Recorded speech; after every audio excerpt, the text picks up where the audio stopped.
Good morning everyone. എല്ലാ പ്രിയപ്പെട്ട കൂട്ടുകാർക്കും അക്കാഡമിക്സ് PSCയുടെ മറ്റൊരു എപ്പിസോഡിലേക്ക് ഹാർദമായിട്ടുള്ള സ്വാഗതം. എൻ്റെ പേര് അപൂർവദാസ് എന്നാണ്. നമ്മൾ ഇന്ന് നമ്മളുടെ സ്റ്റഡി പ്ലാനിൻ്റെ സെക്രട്ടേറിയറ്റ് അസിസ്റ്റന്റുമായി ബന്ധപ്പെട്ടിട്ടുള്ള എക്സാം ഡിസ്കഷൻ, സാറ്റർഡേ എക്സാം ഡിസ്കഷന് വേണ്ടിയിട്ട് നമ്മളിവിടെ വന്നിരിക്കുകയാണ്. സോ സ്റ്റഡി പ്ലാൻ നമ്മൾ ആരംഭിച്ചിട്ടുള്ള ആദ്യത്തെ വീക്കാണ് നമ്മൾ ഡിസ്കഷൻ നടത്തുന്നത്. ഫസ്റ്റ് വീക്കിൽ നമ്മൾ കോൺസെൻട്രേറ്റ് ചെയ്തിട്ടുണ്ടായിരുന്ന വിഷയങ്ങൾ എന്ന് പറയുന്നത് നിങ്ങൾക്കറിയാം, ഹിസ്റ്ററി ആയിരുന്നു നമ്മൾ എന്ത് ചെയ്തിട്ടുണ്ടായിരുന്നത്, പഠിച്ച് തുടങ്ങിയിട്ടുണ്ടായിരുന്നത് അല്ലെ. എന്താണ് സ്റ്റഡി പ്ലാൻ? പുതിയതായിട്ട് കാണുന്ന ആരെങ്കിലും ഉണ്ടെന്നുണ്ടെങ്കിൽ നമ്മൾ 3 മാസങ്ങൾ കൊണ്ട് നമ്മൾ നമ്മളുടെ ഡിഗ്രി പ്രിലിമിനറിയുടെ സിലബസ് മുഴുവനായിട്ട് തീർക്കുകയും പോകെ നമ്മൾ സ്പെഷ്യൽ ടോപ്പിക്കുകൾ, എക്സാമുമായി ബന്ധപ്പെട്ടിട്ടുള്ള സെക്രട്ടേറിയറ്റ് അസിസ്റ്റന്റുമായി ബന്ധപ്പെട്ടുള്ള സ്പെഷ്യൽ ടോപ്പിക്കുകൾ കൂടി എന്ത് ചെയ്യുകയാണ്, തീർത്തു തുടങ്ങുകയും ചെയ്യുകയാണ്. മനസ്സിലാവുന്നുണ്ടോ? സോ ഒരു തവണ റിവിഷൻ നമ്മൾ നടത്തുന്നു. അതിനുശേഷം നമ്മൾ ഏപ്രിൽ പകുതിയോടുകൂടി നമ്മളുടെ പഠനം ആദ്യത്തെ റൗണ്ട് അവസാനിപ്പിച്ച് ഒരു റിവിഷൻ കൂടി പറ്റുകയാണെങ്കിൽ നടത്തുക എന്നതാണ് നമ്മുടെ ഉദ്ദേശം എന്ന് പറയുന്നത്. അതുമായി ബന്ധപ്പെട്ട ആദ്യത്തെ വീക്കിലെ സ്റ്റഡി പ്ലാൻ നമ്മൾ ടോപ്പിക്കുകൾ നൽകിയിരുന്നു. ഹിസ്റ്ററിയാണ് നമ്മൾ എന്ത് ചെയ്തിട്ടുണ്ടായിരുന്നത്, കോൺസെൻട്രേറ്റ് ചെയ്തിട്ടുണ്ടായിരുന്നത്. യൂറോപ്യന്മാരുടെ കേരളത്തിലേക്കുള്ള വരവ് എന്ന് പറയുന്ന ഒരു ഭാഗവും അവരുടേതായിട്ടുള്ള കോൺട്രിബ്യൂഷൻസിന്റെയും ഒരു ഭാഗം, മിഡീവൽ ഇന്ത്യയുടെ സുൽത്താനേറ്റ് ഭരണവും മുഗൾ ഭരണവും, വേൾഡ് ഹിസ്റ്ററിയിലാണെന്നുണ്ടെങ്കിൽ ഇംഗ്ലണ്ടിന്റെ റവല്യൂഷനും അതുപോലെ തന്നെ അമേരിക്കൻ റവല്യൂഷനും, ഇത്രയും കാര്യങ്ങളാണ് ആദ്യ ആഴ്ചയിൽ നമ്മൾ പഠന വിഷയങ്ങളായി തന്നിരുന്നത്. ഈ ഭാഗങ്ങളിൽ നിന്നും നമ്മൾ ട്യൂസ്ഡേ തേഴ്സ്ഡേ എക്സാമുകൾ നടത്തിയിട്ടുണ്ടായിരുന്നു. ചെറിയ ടെസ്റ്റുകൾ ഒരു ഓർത്തെടുക്കാൻ പറ്റുന്നുണ്ടോ എന്ന് അറിയാൻ വേണ്ടിയിട്ട്. പിന്നീട് സാറ്റർഡേ എക്സാം ആയിട്ട് 25 മാർക്കിന്റെ കൃത്യമായി ഇനി നമ്മൾ അങ്ങോട്ട് കാണാൻ പോകുന്ന ചോദ്യങ്ങൾ ഉൾപ്പെടെയുള്ള ഒരു എക്സാം നടത്തി. അത് പ്രോപ്പറായിട്ട് സ്റ്റേറ്റ്മെന്റ് ക്വസ്റ്റ്യൻസ് ധാരാളം വരുന്ന രീതിയിൽ PSC ഇപ്പോൾ നടത്തുന്ന എക്സാമുകളുടെ അതേ മോഡലിലുള്ള ഒരു എക്സാമാണ് നമ്മൾ നടത്തിയത്.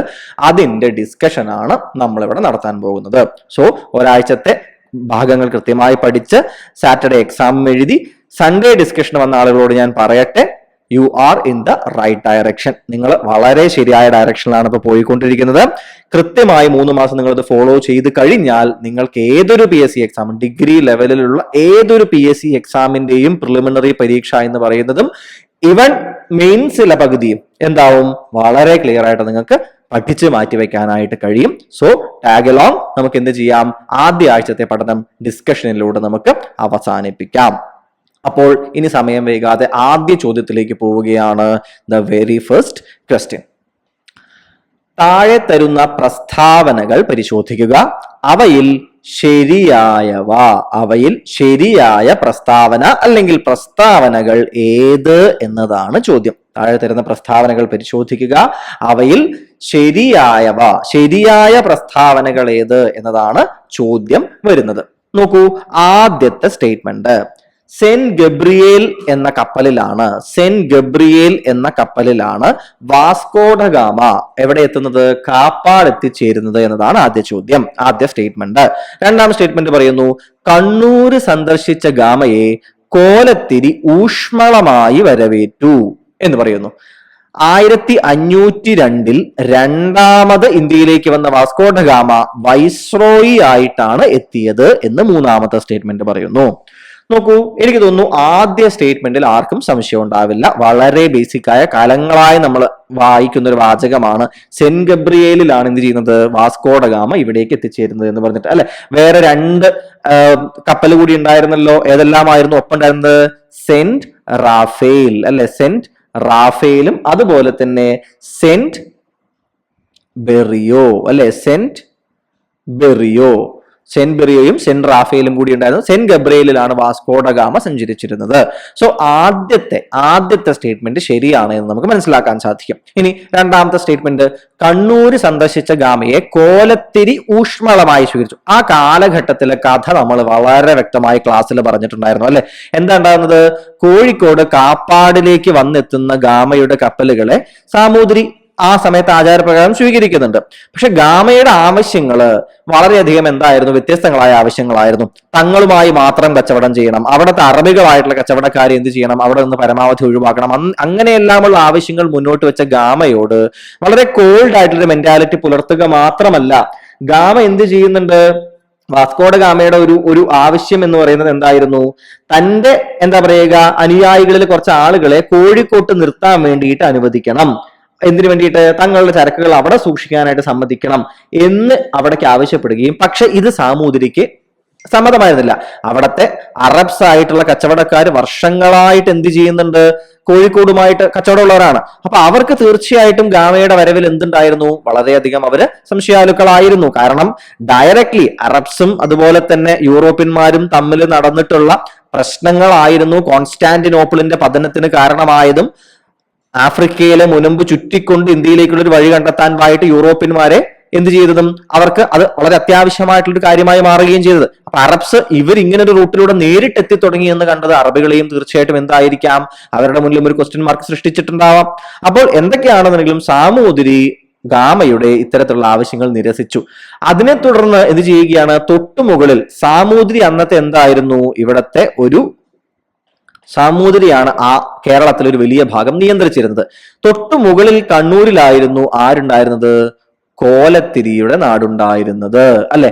താഴെയായിട്ട് ആരുണ്ട്, കൊച്ചി രാജ്യവുമുണ്ട്. സ്വാഭാവികമായിട്ടും ശക്തനായ സാമൂതിരിയുടെ ശക്തി കുറയ്ക്കാൻ എന്തെല്ലാം ചെയ്യാൻ പറ്റുമെന്ന് കോലത്തിരിയും കൊച്ചി രാജാവും ആലോചിച്ചു കൊണ്ടിരിക്കുന്നുണ്ടായിരുന്നു, അല്ലെ. അതുകൊണ്ട് തന്നെ സാമൂതിരി നോ പറഞ്ഞ പോർച്ചുഗീസുകാരെ കോലത്തിരി എന്ത് ചെയ്യുന്നുണ്ട്, സ്വാഭാവികമായിട്ടും ഊഷ്മളമായിട്ട് സ്വീകരിക്കുകയും കച്ചവടത്തിന് വേണ്ട സൗകര്യങ്ങൾ ചെയ്തു കൊടുക്കുകയും ചെയ്യുന്നുണ്ട്. മനസ്സിലാവുന്നുണ്ടോ? അപ്പൊ ഇതാണ് എന്ത് ചെയ്യുന്നത്, കണ്ണൂരിൽ ഇറങ്ങിയ ആളുകൾക്ക് എല്ലാ വിധത്തിലുള്ള വാണിജ്യ സൗകര്യങ്ങളും കോലത്തിരി എന്ത് ചെയ്യുന്നു, വാഗ്ദാനം ചെയ്യുകയാണ് ചെയ്യുന്നത്. കൊച്ചിയും പിന്നീട് അങ്ങോട്ട് നമ്മൾ കാണുന്നുണ്ട് വളരെ കൃത്യമായി പോർച്ചുഗീസുകാരുടെ കയ്യിൽ കൂടുന്നുണ്ട്. എന്തിനാ കൂടുന്നത്, സാമൂതിരിയോടുള്ള വിരോധമാണ്. സാമൂതിരിയോട് വിരോധമുള്ള പോർച്ചുഗീസുകാരെ തങ്ങളോടൊപ്പം നിർത്താനായിട്ട് കൊച്ചിയും അതുപോലെ തന്നെ കോലത്തിരിയും ശ്രമിക്കാൻ കാരണം. പക്ഷെ ഇതൊക്കെ പിന്നീട് വലിയ പ്രശ്നങ്ങൾ ഉണ്ടാക്കുന്നത് നമ്മൾ കാണുന്നുണ്ട്. അതുകൊണ്ട് തന്നെ രണ്ടാമത്തെ സ്റ്റേറ്റ്മെന്റും ലോജിക്കലി കോലത്തിരിയും സാമൂതിരിയും തമ്മിലുള്ള ബന്ധം ഒന്ന് വായിച്ചത് ഓർമ്മയുണ്ട് എന്നുണ്ടെങ്കിൽ നിങ്ങൾക്ക് രണ്ടാമത്തെ സ്റ്റേറ്റ്മെന്റ് ശരിയാണ് എന്ന് മനസ്സിലാക്കാനായിട്ട് സാധിക്കും. മൂന്നാമത്തെ സ്റ്റേറ്റ്മെന്റ് എന്തായിരുന്നു, 1502 രണ്ടാമത് ഇന്ത്യയിലേക്ക് വന്ന വാസ്കോഡ ഗാമ.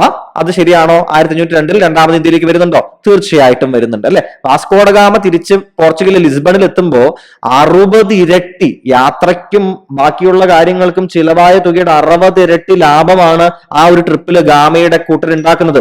ഇത് യൂറോപ്പിൽ ഒന്നാകെ വാർത്തയാവുകയാണ്. മനസ്സിലാവുന്നുണ്ടോ? യൂറോപ്പിൽ ഒന്നാകെ, പോർച്ചുഗലിൽ മാത്രമല്ല യൂറോപ്പിൽ ഒന്നാകെ വാർത്തയാവുകയും എല്ലാവരും ഇന്ത്യയിലേക്കുള്ള മാർഗം തേടിക്കൊണ്ട് എന്ത് ചെയ്യുകയാണ്, ഓടാനായിട്ട് തുടങ്ങുകയും ചെയ്യുകയാണ്. മനസ്സിലാവുന്നുണ്ടോ? അതിനെ തുടർന്ന് രണ്ടാമത് എന്ത് ചെയ്യുന്നുണ്ട്, വാസ്കോഡ ഗാമയുടെ പിൻഗാമിയായിട്ട് ആര് വരുന്നുണ്ട് ഇവിടേക്ക്, കബ്രാള് വരുന്നുണ്ട്, അല്ലെ. ആര് വരുന്നുണ്ട്, കബ്രാള് വരുന്നുണ്ട്. കബ്രാള് വന്നിട്ട് പക്ഷെ കബ്രാളിന് കൊച്ചിയിലേക്കൊക്കെയാണ് എന്ത് ചെയ്യുന്നത്, ബന്ധം ഉണ്ടാക്കാൻ പറ്റുന്നത്.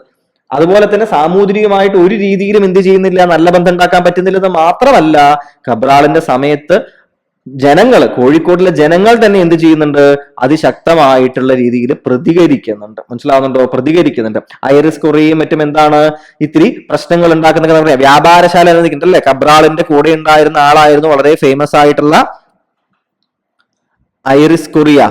ഐറിസ് കൊറിയ സാമൂതിരിയുടെ അടുത്ത് പോയിട്ട് അവിടെ ഒരു പണ്ടകശാല പോലെ, വ്യാപാരശാല പോലെ എന്ത് ചെയ്യുന്നുണ്ട്, അനുവാദം വാങ്ങുകയും ചെയ്യുന്നുണ്ട്. പക്ഷെ അറബികളുമായിട്ട് പോർച്ചുഗീസുകാർക്ക് തുടർച്ചയായിട്ടുണ്ടായിരുന്ന ഇഷ്യൂസ് എന്ത് ചെയ്യുകയാണ്, അത് വലിയ പ്രശ്നങ്ങളിലേക്ക് ഉണ്ടാവുകയും പോർച്ചുഗീസുകാർ അവിടുത്തെ അറബി കപ്പലുകളിൽ ഉണ്ടായിരുന്ന കുറച്ച് ആൾക്കാരെ എന്ത് ചെയ്യും, കൊല്ലും. ഇതിനെ തുടർന്ന് ജനങ്ങൾ പോർച്ചുഗീസുകാരുടെ വ്യാപാരശാല എന്ത് ചെയ്യും, കത്തിച്ച് നശിപ്പിക്കും. കബ്രാൾ എന്ത് ചെയ്യും, കോഴിക്കോട്ട് നിന്ന് കൊച്ചിയിലേക്ക് രക്ഷപ്പെടും, അല്ലെ. ഇതൊക്കെയായിരുന്നു ചരിത്രം ഉണ്ടായിരുന്നത്. ഇത് അറിഞ്ഞതിനെ തുടർന്ന് എന്ത് ചെയ്യുകയാണ്, വീണ്ടും നമ്മളുടെ വാസ്കോഡ ഗാമേനെ എഗെയിൻ പോവാൻ വേണ്ടിയിട്ട് എന്ത് ചെയ്യും, അവിടുത്തെ രാജാവ് പറയും. മനസ്സിലാവുന്നുണ്ടോ? അതിനെ തുടർന്ന് 1502 എന്ത് ചെയ്യുകയാണ്, എഗെയിൻ എന്ത് ചെയ്യുന്നു, വാസ്കോഡ ഗാമ വരുന്നുണ്ട്, രണ്ടാമത് വരുന്നുണ്ട്. പക്ഷെ പ്രശ്നം എന്താ അറിയോ, പ്രശ്നം ഇതാണ്, വാസ്കോഡ ഗാമ വൈസ്രോയി ആയി അല്ല വന്നത്. വൈസ്രോയി ആയിട്ട് ഗാമ വരുന്നത് മൂന്നാം വരവിലാണ്. 1524. 1524 വാസ്കോഡ ഗാമ വൈസ്രോയി ആയിട്ട് എന്ത് ചെയ്യുന്നത്, കേരളത്തിലേക്ക് വരുന്നത്, ഇന്ത്യയിൽ എത്തുന്നത്. 1524 ഡിസംബറിൽ തന്നെ അദ്ദേഹം എന്ത് ചെയ്യുന്നുണ്ട്, കൊച്ചിയിൽ വെച്ചിട്ട് മരണപ്പെടുകയും ചെയ്യുന്നുണ്ട്. മനസ്സിലാവുന്നുണ്ടോ?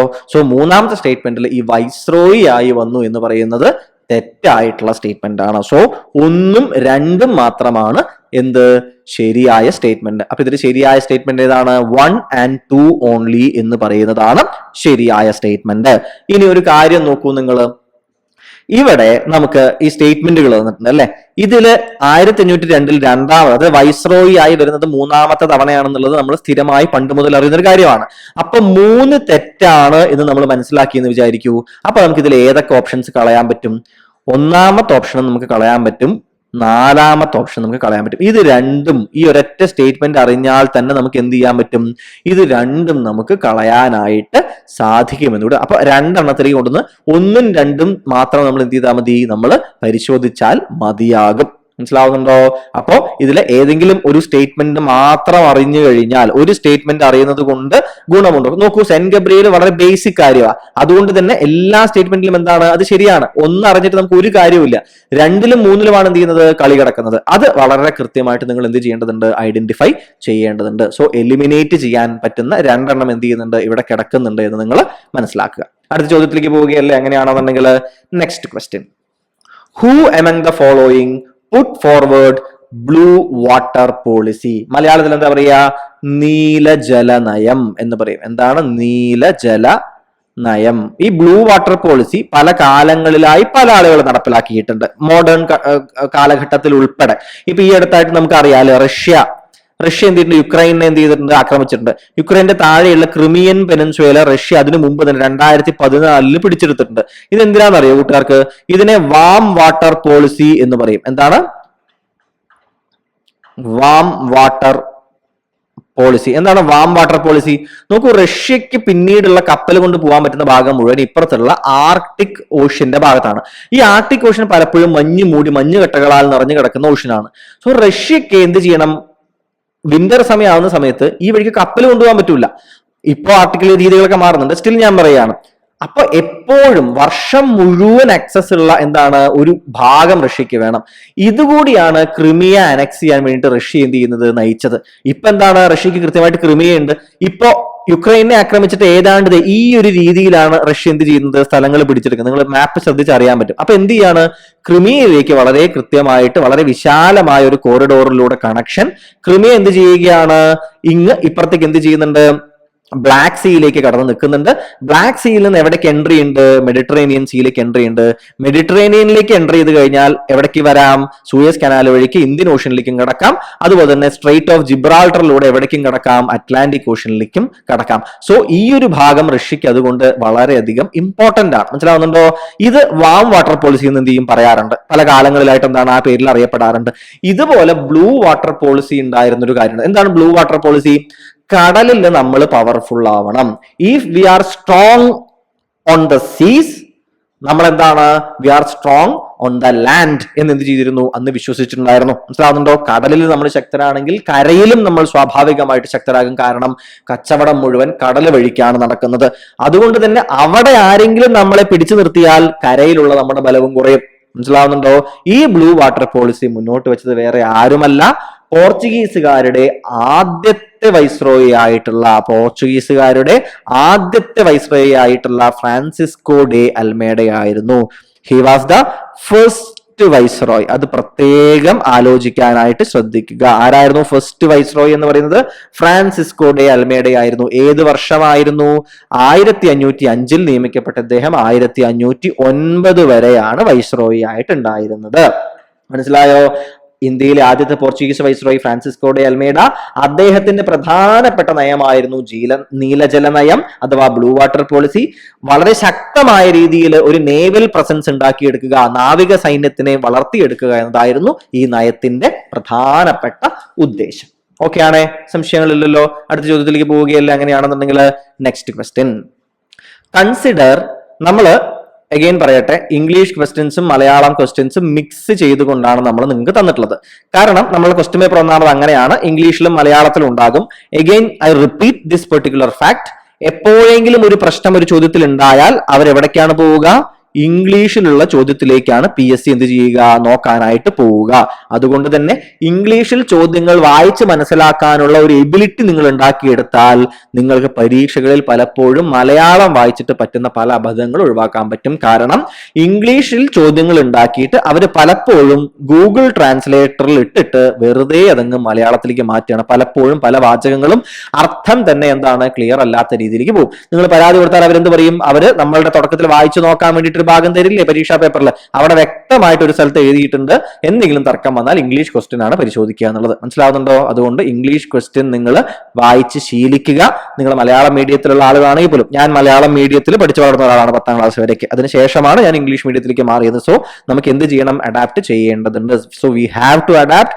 V should get use to English questions. കാരണം എക്സാം ഹാളിൽ നമുക്ക് അവസാനം ഒരു മാർക്കിനോ 1.5 മാർക്കിനോ ഒക്കെ എന്താണ് ഒരു മലയാളം ചോദ്യത്തിൽ തെറ്റ് കാരണം നമുക്ക് കിട്ടാണ്ട് പോയിട്ട് യു ഷുഡ് നോട്ട് ഫീൽ അവസാനം എന്താണ് ഇംഗ്ലീഷ് കൂടി ഒന്നുകൂടി വായിച്ചോക്കായിരുന്നു എന്നുള്ളൊരു ഫീലിംഗ്സ് നിങ്ങൾക്ക് അവസാനം ഉണ്ടാവരുത്, നഷ്ടബോധം ഉണ്ടാവരുത്. ഓക്കെ ആണല്ലോ? So start practicing English questions, start practicing answering or discussing in English. മനസ്സിലാവുന്നുണ്ടോ? അത് നിങ്ങളെ വല്ലാത്ത രീതിയിൽ എന്ത് ചെയ്യും? നിങ്ങൾ കംപ്ലീറ്റ് ഇംഗ്ലീഷ് അരച്ച് കളിക്ക് കുടിക്കണം എന്നല്ല ഞാൻ പറയുന്നത്. പക്ഷേ the ability to understand the questions in English എന്താണ് ഒരു മസ്റ്റ് ആയിട്ടുള്ള കാര്യമായിട്ട് പോയിക്കൊണ്ടിരിക്കുകയാണ്. ഓക്കെ ആണല്ലോ? ശരി, അടുത്ത ഭാഗത്തേക്ക് പോവാം നമുക്ക്. Consider the following statements and find out the. നോക്കൂ, ഇവിടെ എന്താ ചോദിച്ചിരിക്കുന്നത്? Wrong ones. ഇവിടെ തെറ്റായവ ഏത് എന്നാ ചോദിച്ചത്. ഇതുവരെ ശരിയായവ ചോദിച്ചിരുന്നു, ഇപ്പോൾ തെറ്റായത്. സോ ഇതൊക്കെ നിങ്ങൾ ശ്രദ്ധിക്കണം കൃത്യമായിട്ട്. ശരിയായ സ്റ്റേറ്റ്മെന്റ് ആണോ ചോദിച്ചിട്ടുള്ളത്, തെറ്റായ സ്റ്റേറ്റ്മെന്റ് ആണോ ചോദിച്ചിട്ടുള്ളത് എന്ന് നിങ്ങൾ പ്രത്യേകം ശ്രദ്ധിക്കണം. ആദ്യ ചോദ്യം എന്താണെന്ന് നോക്കൂ. ഫസ്റ്റ് ക്വസ്റ്റ്യൻ എന്ന് പറയുന്നത് ഇതാണ്: Portuguese took control of Goa. Portuguese took control of Goa from the sultan of Bidar എന്നാണ് പറയുന്നത്. പോർച്ചുഗീസുകാര് സുൽത്താൻ ഓഫ് ബിദാറിൽ നിന്ന് ചെയ്യുകയാണ്? ഗോവയുടെ എന്ത് കയ്യിലേക്ക് എടുക്കുന്നു? കൺട്രോൾ കയ്യിലേക്ക് എടുക്കുന്നു എന്നാണ് ആദ്യത്തെ സ്റ്റേറ്റ്മെന്റ് പറയുന്നത്. ഫസ്റ്റ് ഭാഗം എന്ത് ചെയ്യുന്നു? ഈ രീതിയിലേക്ക് പറയുന്നു. രണ്ടാമത്തെ സ്റ്റേറ്റ്മെന്റ് ഇറ്റ് വാസ്, അപ്പോ സുൽത്താൻ ഓഫ് ബിദാറിൽ നിന്ന് ഗോവ കൈയടക്കി എന്ന് പറയുന്നു. ആദ്യം എവിടെയായിരുന്നു? കൊച്ചി ആയിരുന്നു പോർച്ചുഗീസ് ആസ്ഥാനം അല്ലെ, പിന്നീടാണ് ഗോവയായിട്ട് മാറുന്നത്. ഇനി അടുത്ത് നോക്കൂ. It was during the time of Albuquerque that Portuguese capital in India was changed to Goa. ഗോവയിലേക്ക് ക്യാപിറ്റൽ മാറ്റിയത് ആൽബുക്കുർക്കിന്റെ സമയത്താണ് എന്ന് പറയുന്നു. അടുത്തത് ഫസ്റ്റ് യൂറോപ്യൻ ഫോർട്ട്, ആദ്യത്തെ European fort in India was built in Goa എന്നാണ് അടുത്ത സ്റ്റേറ്റ്മെന്റ് പറയുന്നത്. അപ്പൊ ഏതൊക്കെ സ്റ്റേറ്റ്മെന്റ് ആണ് വന്നത് എന്ന് കൃത്യമായിട്ട് നിങ്ങൾക്ക് മനസ്സിലാക്കിയില്ലേ? ഓക്കെ ആണല്ലോ? ഈ 3 സ്റ്റേറ്റ്മെന്റുകളിലും സംശയങ്ങളൊന്നും തന്നെ ഇല്ല എന്ന് വിചാരിക്കുകയാണ്. ഓക്കെ, കൃത്യമാണ്. അപ്പോ ഇനി നമുക്ക് പരിശോധിക്കാം ഏതൊക്കെയാണ് ശരിയായിട്ടുള്ള കാര്യങ്ങൾ. ഒന്നാമത്തെ ഭാഗത്ത് പറയുന്നു Portuguese to control of Goa from the sultan of Bidar. ആണോ? തെറ്റായ സ്റ്റേറ്റ്മെന്റ് ആണ്. പ്രീവിയസ് ഇയർ ക്വസ്റ്റ്യൻ ആണ്. ആരുടെ നിന്നാണ് ഇദ്ദേഹം ഇത് പിടിച്ചെടുക്കുന്നത്? ബിജാപൂരിന്റെ സുൽത്താനിൽ നിന്നാണ് പിടിച്ചെടുക്കുന്നത്. ബിജാപൂരിന്റെ സുൽത്താനിൽ നിന്നാണ് എന്ത് ചെയ്യുന്നത്? ഇത് പിടിച്ചെടുക്കുന്നത്. എന്തായിരുന്നു അദ്ദേഹത്തിന്റെ പേര്? മുഹമ്മദ് ആദിൽ ഷാ. എന്തായിരുന്നു പേര്? മുഹമ്മദ് ആദിൽ ഷാ എന്ന പേരുള്ള ബിജാപൂർ സുൽത്താന്റെ അടുത്ത് നിന്നാണ് ആരിത് പിടിച്ചെടുക്കുന്നത്? നമ്മളുടെ പോർച്ചുഗീസുകാര് ഈ ഒരു ഭാഗം പിടിച്ചെടുക്കുന്നത് എന്ന കാര്യം വളരെ കൃത്യമായിട്ട് ആലോചിക്കാൻ ശ്രദ്ധിക്കുക. ഓക്കെ ആണേ? അപ്പൊ ഫസ്റ്റ് സ്റ്റേറ്റ്മെന്റ് തെറ്റാണ്. ഫസ്റ്റ് സ്റ്റേറ്റ്മെന്റ് എന്താണ്? തെറ്റാണ്. ഇനി ഒന്ന് നോക്കിക്കോ, ഓപ്ഷൻസിലേക്ക് പോയി നോക്കിക്കോ നിങ്ങൾ. അപ്പോ ഫസ്റ്റ് സ്റ്റേറ്റ്മെന്റ് തെറ്റാണെന്ന് നിങ്ങൾക്ക് ഇത് അറിഞ്ഞാൽ, പ്രീവിയസ് ക്വസ്റ്റ്യൻസിലൊക്കെ പലപ്പോഴും ഡിസ്കഷൻ വന്നിട്ടൊരു ഭാഗമാണ്. ഫസ്റ്റ് സ്റ്റേറ്റ്മെന്റ് തെറ്റാണെങ്കിൽ ഒന്ന് ഓപ്ഷനിൽ വേണം എന്തായാലും അല്ലെ, ഒന്ന് ഓപ്ഷനിൽ വേണം. അപ്പൊ തന്നെ നമ്മൾ എന്ത് കഴിഞ്ഞു? ഒന്നില്ലാത്ത 2 ഓപ്ഷൻസ് അപ്പോഴേ നമ്മൾ എന്ത് ചെയ്തു? നമ്മൾ ഒഴിവാക്കി കളഞ്ഞു. ഇനി നമുക്ക് 1 and 3 ഓൺലി എന്നതാണ് എന്ത് ചെയ്യുന്നത്? കിടക്കുന്നത്. അപ്പൊ 2 നമ്മൾ ശരിക്കും ഇവിടെ എന്ത് ചെയ്യേണ്ടതില്ല? 2 നമ്മൾ വായിക്കേണ്ട ആവശ്യമേ ഇല്ല. മനസ്സിലാവുണ്ട്? 2 വായിക്കേണ്ട ആവശ്യമേ ഇല്ല. കാരണം 2 ഇനി വിഷയമാവുന്നില്ല. എന്താണ് നമുക്ക് അറിയേണ്ടത്? ഇനി അറിയേണ്ട കാര്യം ഇനി നമുക്ക് ഏതാണ്? 1 and 3 ഓൺലി ആണോ ഓൾ ദ എബോവ് ആണോ എന്നുള്ളതാണ്. പക്ഷെ എന്താണ് 1 and 3 only all the above എന്നുള്ളതിൽ എന്താണ്? 2 കൂടി വരുന്നത് കൊണ്ട് 2 എന്ത് ചെയ്യാം? വായിച്ചിട്ട് പോവാം നമുക്ക്. പക്ഷെ നിങ്ങൾക്ക് പോകുന്ന സമയത്ത്, നിങ്ങൾക്ക് വായിക്കുന്ന സമയത്ത് മനസ്സിലാകും 2 എന്താണ്? നമ്മുടെ വിഷയമാവാത്ത ഒരാളായിട്ട് മാറുന്നുണ്ട്. രണ്ടാമത്തെ സ്റ്റേറ്റ്മെന്റ് നോക്കൂ. It was during the time of Albuquerque that the Portuguese capital in India was changed to Goa. ആണോ? ആൽബുക്കുർക്ക് ആണോ? ആൽബുക്കുർക്ക് തന്നെയാണ്. ഇത് ശരിയായ സ്റ്റേറ്റ്മെന്റ് ആണ്. 2 എന്താണ്? നമ്മുടെ ആൻസറിൽ തീർച്ചയായിട്ടും എന്ത് ചെയ്യുന്നില്ല? വരുന്നില്ല. സോ ഓൾ ദ എബവും എന്താണ്? അല്ല. കാരണം ഓൾ ദ എബവിൽ എന്താണ്? 2 വരുന്നുണ്ടല്ലോ. അപ്പൊ നമ്മൾ എന്ത് ചെയ്യും? 1 and 3 നമ്മൾ എന്ത് ചെയ്യുകയാണ്? നമ്മൾ എത്തിച്ചേരുകയാണ്. കാരണം എന്താ? ആൽബുക്കുർക്കാണ് ഏത് പേരിൽ അറിയപ്പെടുന്നത്? ആൽബുക്കുർക്കാണ് നമ്മളുടെ ഇവിടത്തെ പോർച്ചുഗീസ് സാമ്രാജ്യത്തിന്റെ ശരിയായിട്ടുള്ള സ്ഥാപകൻ എന്നറിയപ്പെടുന്നത് ആരാണ്?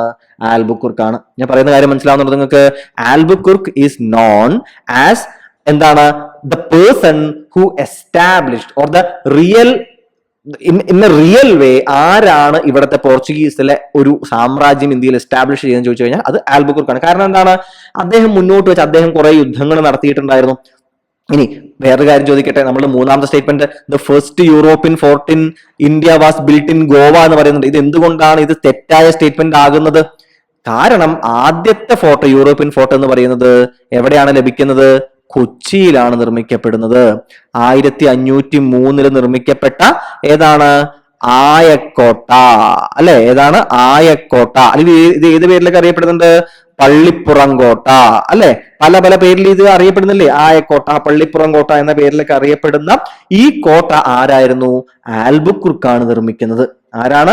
ഇതേ ആൽബുക്കുർക്കാണ് 1503 എന്ത് ചെയ്യുന്നത്? ഈ ആയക്കോട്ട അല്ലെങ്കിൽ പള്ളിപ്പുറം കോട്ട എന്ത് ചെയ്യുന്നത്? നിർമ്മിക്കുന്നത് എന്ന കാര്യം കൂടി എന്ത് ചെയ്യുക?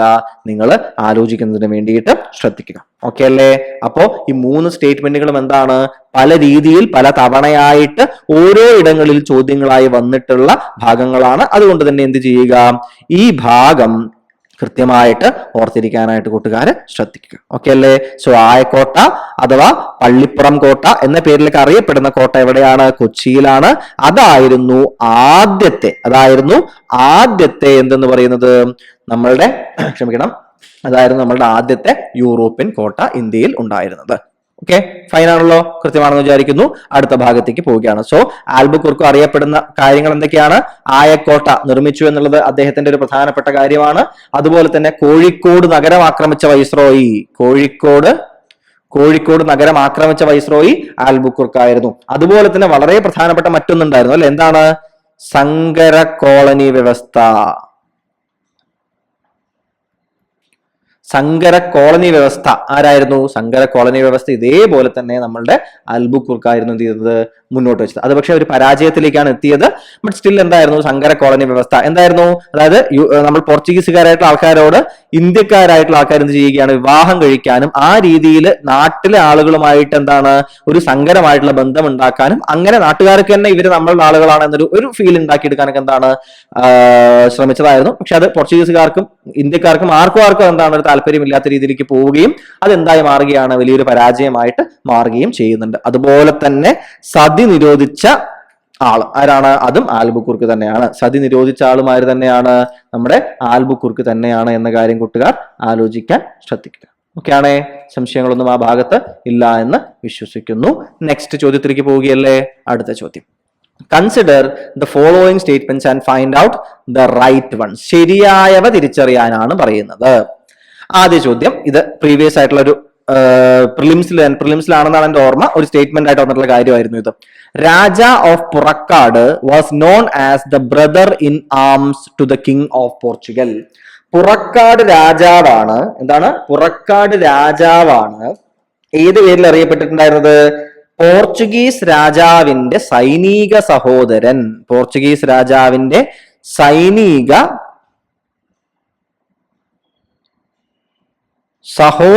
സൈനിക സഹോദരൻ എന്നറിയപ്പെട്ടിട്ടുണ്ടായിരുന്നത് ആരാണ്? പുറക്കാട് രാജാവാണ് എന്നാണ് പറയുന്നത്. ശരിയായ സ്റ്റേറ്റ്മെന്റ് ആണോ? ശരിയായിട്ടുള്ള സ്റ്റേറ്റ്മെന്റ് ആണ്. അടുത്തത്, Chaliyam fort was destructed in the year of 1531. Chaliyam ഫോർട്ടിന്റെ പ്രത്യേകത എന്തായിരുന്നു?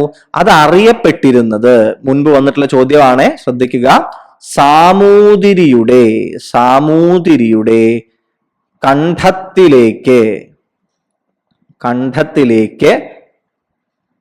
നീട്ടിയ പീരങ്കി എന്നറിയപ്പെട്ടിരുന്ന കോട്ടയാണ് ചാലിയം കോട്ട. ചാലിയത്തിന്റെ കോട്ട ഉണ്ടായിരുന്ന ജിയോഗ്രഫിക്കൽ ആയിട്ടുള്ള അതിന്റെ ലൊക്കേഷൻ ഭയങ്കര ഇമ്പോർട്ടന്റ് ആയിരുന്നു. മറ്റൊരാളുടെ അടുത്ത് നിന്ന് സ്ഥലം വാങ്ങിയിട്ട് ചാലിയത്ത് എന്ത് ചെയ്യുകയാണ്? ഇവര് 1531 ഒരു കോട്ട പണിയുകയാണ്. 1531 ഒരു കോട്ട പണിയുകയാണ്.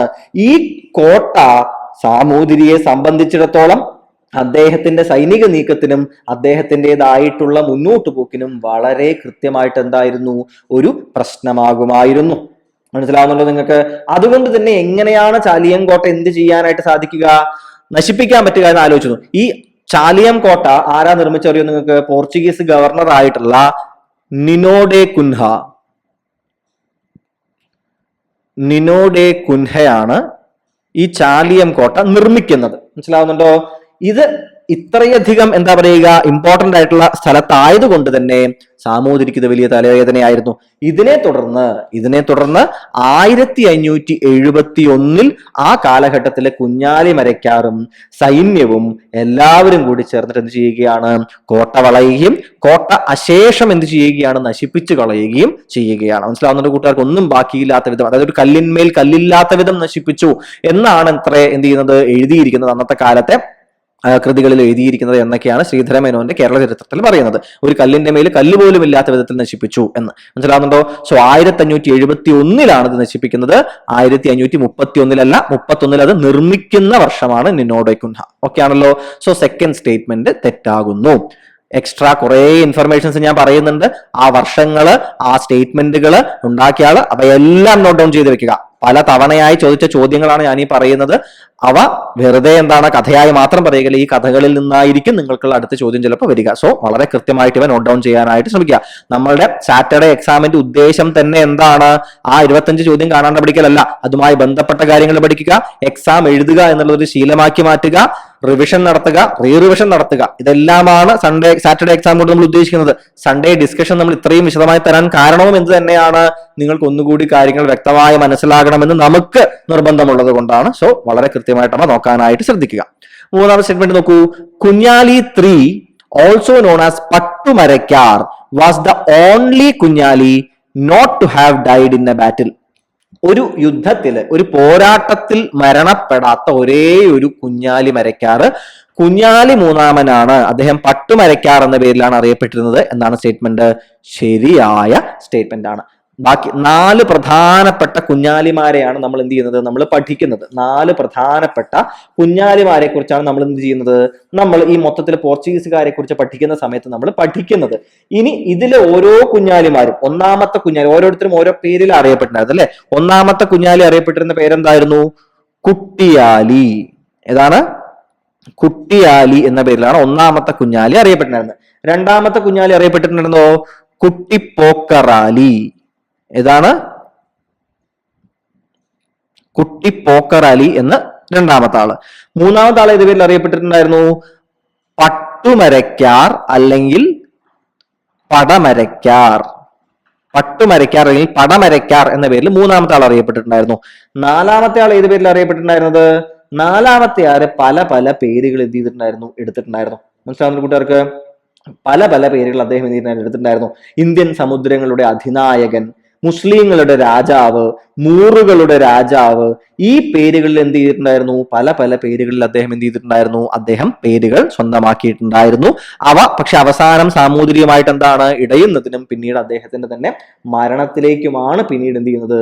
ഈ കാര്യങ്ങൾ എത്തിച്ചേരുന്നത്. മനസ്സിലാവുന്ന മൂറുകൾ എന്ന് വെച്ച് കഴിഞ്ഞാൽ ആ കാലഘട്ടത്തിലെ ശ്രീലങ്ക മുതൽ ഇങ്ങനെ കേരളത്തിന്റെ സൈഡിലൂടെയും മറ്റൊക്കെ ജീവിച്ചിരുന്ന മുസ്ലിങ്ങളെ റെപ്രസെന്റ് ചെയ്യാനായിട്ട് വിളിച്ചിരുന്ന പേരുകളാണ് മൂറുകൾ എന്ന്. മനസ്സിലാവുന്നുണ്ടോ? അപ്പൊ ഈ മൂറുകളുടെ അധിപൻ എന്ന് തുടങ്ങിയ മുസ്ലിങ്ങളുടെ റെപ്രസെന്റേറ്റീവ് എന്ന രീതിയിലൊക്കെ എന്ത് ചെയ്യുന്നുണ്ടായിരുന്നു? മൂന്നാമത്തെ കുഞ്ഞാലി മാറിയിരുന്നു. ഇത്തരത്തിലുള്ള പല പല കാര്യങ്ങളാണ് സാമൂതിരിയുമായിട്ടുള്ള ബന്ധത്തിൽ വിള്ളൽ വരാനായിട്ട് കാരണമായതും. പിന്നീട് അങ്ങോട്ടാണ് എന്ത് ചെയ്യുന്നത്? ഇവർ തമ്മിൽ ഇടയുകയും 1600 ഇദ്ദേഹത്തിന്റെ മരണത്തിലേക്ക് അത് നയിക്കുകയും, മരണത്തില്ല അദ്ദേഹത്തിന്റെ കൊലപാതകത്തിലേക്ക് അത് നയിക്കുകയും ചെയ്യുന്നത്. മനസ്സിലാവുന്നുണ്ടോ? So third statement. ഇനി ഇതിലെ എല്ലാ കുഞ്ഞാലിമാരും പോരാട്ടങ്ങളിലാണ് മരിച്ചിട്ടുള്ളത്. പട്ടുമരക്കാർ അല്ലെങ്കിൽ പടമരക്കാർ ഒരു ചിരഞ്ജീവി കൺസെപ്റ്റ് ഒക്കെയാണ്. ഇദ്ദേഹം വലിയ വലിയ പോരാട്ടങ്ങളിൽ പോലും ഇദ്ദേഹം മരണപ്പെടാതെ ഇദ്ദേഹം രക്ഷപ്പെട്ടിട്ടുണ്ട്. പട്ടുമരക്കാർ അല്ലെങ്കിൽ പടമരക്കാർ മാത്രമാണ് സാധാരണ രീതിയിലുള്ള മരണം ലഭിച്ചിട്ടുള്ള കുഞ്ഞാലി മരക്കാർ എന്ന് നിങ്ങൾ ആലോചിക്കാൻ പ്രത്യേകം ശ്രദ്ധിക്കുക. നമ്മളുടെ അറബിക്കടലിലെ സിംഹം എന്ന് പറഞ്ഞിട്ടുള്ള പ്രിയദർശൻ ഡയറക്ടോറിയലായിട്ടുള്ള മോഹൻലാലൊക്കെ അഭിനയിച്ചതിൽ സിദ്ദിഖ് അഭിനയിച്ച റോൾ ഉണ്ടായിരുന്നു. ആ സിദ്ദിഖ് അഭിനയിച്ച റോള് ഈ പട്ടുമരക്കാർ അഥവാ പടമരക്കാരുടെ റോളായിരുന്നു. മനസ്സിലായോ? അടുത്ത ചോദ്യത്തിലേക്ക് പോവുകയല്ലേ. Next, consider the following statements and find out the wrong ones എന്നാണ് പറയുന്നത്. മനസ്സിലാവുന്നുണ്ടോ? റോങ് വൺസ് എന്നാണ് പറയുന്നത്. എന്തൊക്കെയാണ്? ആദ്യ സ്റ്റേറ്റ്മെന്റ് പറയുന്നു, ഡച്ച് കൊട്ടാരം 1555 പോർച്ചുഗീസുകാർ കൊച്ചി രാജാവിന് നിർമ്മിച്ചു നൽകി. രണ്ടാം സ്റ്റേറ്റ്മെന്റ്, അഴീക്കോട് സന്ധി 1661 സാമൂതിരിയും ഡച്ചുകാരും തമ്മിലായിരുന്നു. ഈ രണ്ട് സ്റ്റേറ്റ്മെന്റ് ആണ് എന്ത് ചെയ്തിട്ടുള്ളത്, ഇവിടെ തന്നിട്ടുള്ളത്. സോ ഡച്ചുകാരുടെ കാര്യങ്ങളിലേക്ക് നമ്മൾ എന്ത് ചെയ്യുകയാണ്, നമ്മൾ പതുക്കെ കടക്കുകയാണ്. പോർച്ചുഗീസുകാരെ ഇവിടുന്ന് തുരത്തുക എന്നുള്ള ഉദ്ദേശത്തോടു കൂടിയിട്ട് സാമൂതിരി എന്ത് ചെയ്യുകയാണ്, ഡച്ചുകാര് പതുക്കെ പതുക്കെ അങ്ങ് താഴെ മുതൽ ശ്രീലങ്ക മുതൽ പോർച്ചുഗീസുകാരുടെ താവളങ്ങൾ ഓരോന്നോരോന്നായിട്ട് ഡച്ചുകാർ എന്ത് ചെയ്യാൻ തുടങ്ങി, തട്ടാൻ തുടങ്ങി. മനസ്സിലാവുന്നുണ്ടോ? പതുക്കെ പതുക്കെ എന്ത് ചെയ്യാനായിട്ട് തുടങ്ങി, ഓരോ സ്ഥലം പോർച്ചുഗീസുകാരുടെ എന്താ പറയുക സ്ട്രോങ് ഹോൾഡ് എന്ന് വിചാരിച്ചിരുന്ന പല പല സ്ഥലങ്ങളായിട്ട് എന്ത് ചെയ്യുന്നു, ഡച്ചുകാർ പിടിച്ചെടുക്കാൻ തുടങ്ങുകയാണ്. 1602 ഡച്ച് ഈസ്റ്റ് ഇന്ത്യ കമ്പനി എന്ത് ചെയ്യുന്നത്, സ്ഥാപിതമാകുന്നത്. 1602 സ്ഥാപിതമാകുന്നത്. ഇതൊരിക്കലും ചോദിച്ചിട്ടുണ്ട്. 1602 ഡച്ച് ഈസ്റ്റ് ഇന്ത്യ കമ്പനി എന്ത് ചെയ്യുന്നത്, സ്ഥാപിക്കപ്പെടുന്നത്. പിന്നീട് എന്ത് ചെയ്യുകയാണ്, കേരളത്തിലേക്ക് എത്തിച്ചേരുന്നു. കാരണം പോർച്ചുഗീസുകാർ നേരത്തെ നടത്തിയ യാത്രയും അതിൽ നിന്ന് കിട്ടിയ ലാഭവും ഒക്കെ ഇവരെയൊക്കെ എന്ത് ചെയ്യുന്നുണ്ട്, വല്ലാണ്ട് ആകർഷിക്കുന്നുണ്ട്. എന്താണ് എന്നുണ്ടെങ്കിലും ഡച്ചുകാർ വരുന്നു, കേരളത്തിലെ രാജാക്കന്മാരോട് എന്ത് ചെയ്യുന്നു, സഖ്യമുണ്ടാക്കാനായിട്ട് നോക്കുന്നു. പക്ഷെ ആദ്യം ഒന്നും നടക്കുന്നില്ല. പക്ഷെ പതുക്കെ പതുക്കെ പിന്നെ അവർ നോക്കുന്ന സമയത്ത് അവർക്ക് മനസ്സിലാവുകയാണ്, ഓക്കെ എന്നാ നമുക്ക് സാമൂതിരി അടുത്തേക്ക് പോകാം. കാരണം സാമൂതിരി എന്ത് ചെയ്യുന്നുണ്ട്, പോർച്ചുഗീസുകാരായിട്ട് വളരെ എപ്പോഴും എന്താണ് പ്രശ്നത്തിലാണ്. പ്രത്യേകിച്ച് കുഞ്ഞാലിമരയ്ക്കാറെ കൈമാറിയപ്പോൾ അവര് കുഞ്ഞാലിമരയ്ക്കാറെ ഈ വിധത്തിൽ ക്രൂരമായി കൊല്ലുകയും അദ്ദേഹത്തിന്റെ തല ഉൾപ്പെടെയുള്ളത് കമ്പിൽ കുത്തിയിട്ടൊക്കെ എന്താണ് പ്രദർശനത്തിന് വെക്കുകയാണ്. അപ്പൊ അത് വല്ലാത്തൊരു ഷോക്കാണ് സാമൂതിരിക്ക് നൽകുന്നത്. മൂപ്പര് ഈ രീതിയിൽ ചെയ്യുന്നല്ല പ്രതീക്ഷിച്ചിട്ടുണ്ടായിരുന്നത്. മനസ്സിലാവുന്നുണ്ടോ? അപ്പോ എന്തൊക്കെയാണ് എന്നുണ്ടെങ്കിലും പോർച്ചുഗീസുകാർക്കെതിരെ ആരെ കിട്ടുമെന്ന് നോക്കിയിട്ടുണ്ടായിരുന്ന ആളുകളുടെ അടുത്തേക്കാണ് ഡച്ചുകാർ കേരളത്തിലേക്ക് എന്ത് ചെയ്യുന്നത്, ആ സമയത്ത് കടന്നു വരുന്നത്. ഇതിനെ തുടർന്ന് 1661 സാമൂതിരിയും ഡച്ചുകാരും തമ്മിൽ ഉണ്ടാക്കിയിട്ടുള്ള സന്ധിയായിരുന്നു അഴീക്കോട് സന്ധി. അത് വളരെ ശരിയായിട്ടുള്ള ഒരു സ്റ്റേറ്റ്മെന്റ് ആണ്. പിന്നീട് പോർച്ചുഗീസുകാർ ഒരു സൈഡിൽ നിന്ന് എന്താണ് തട്ട് വാങ്ങി തുടങ്ങുകയാണ്.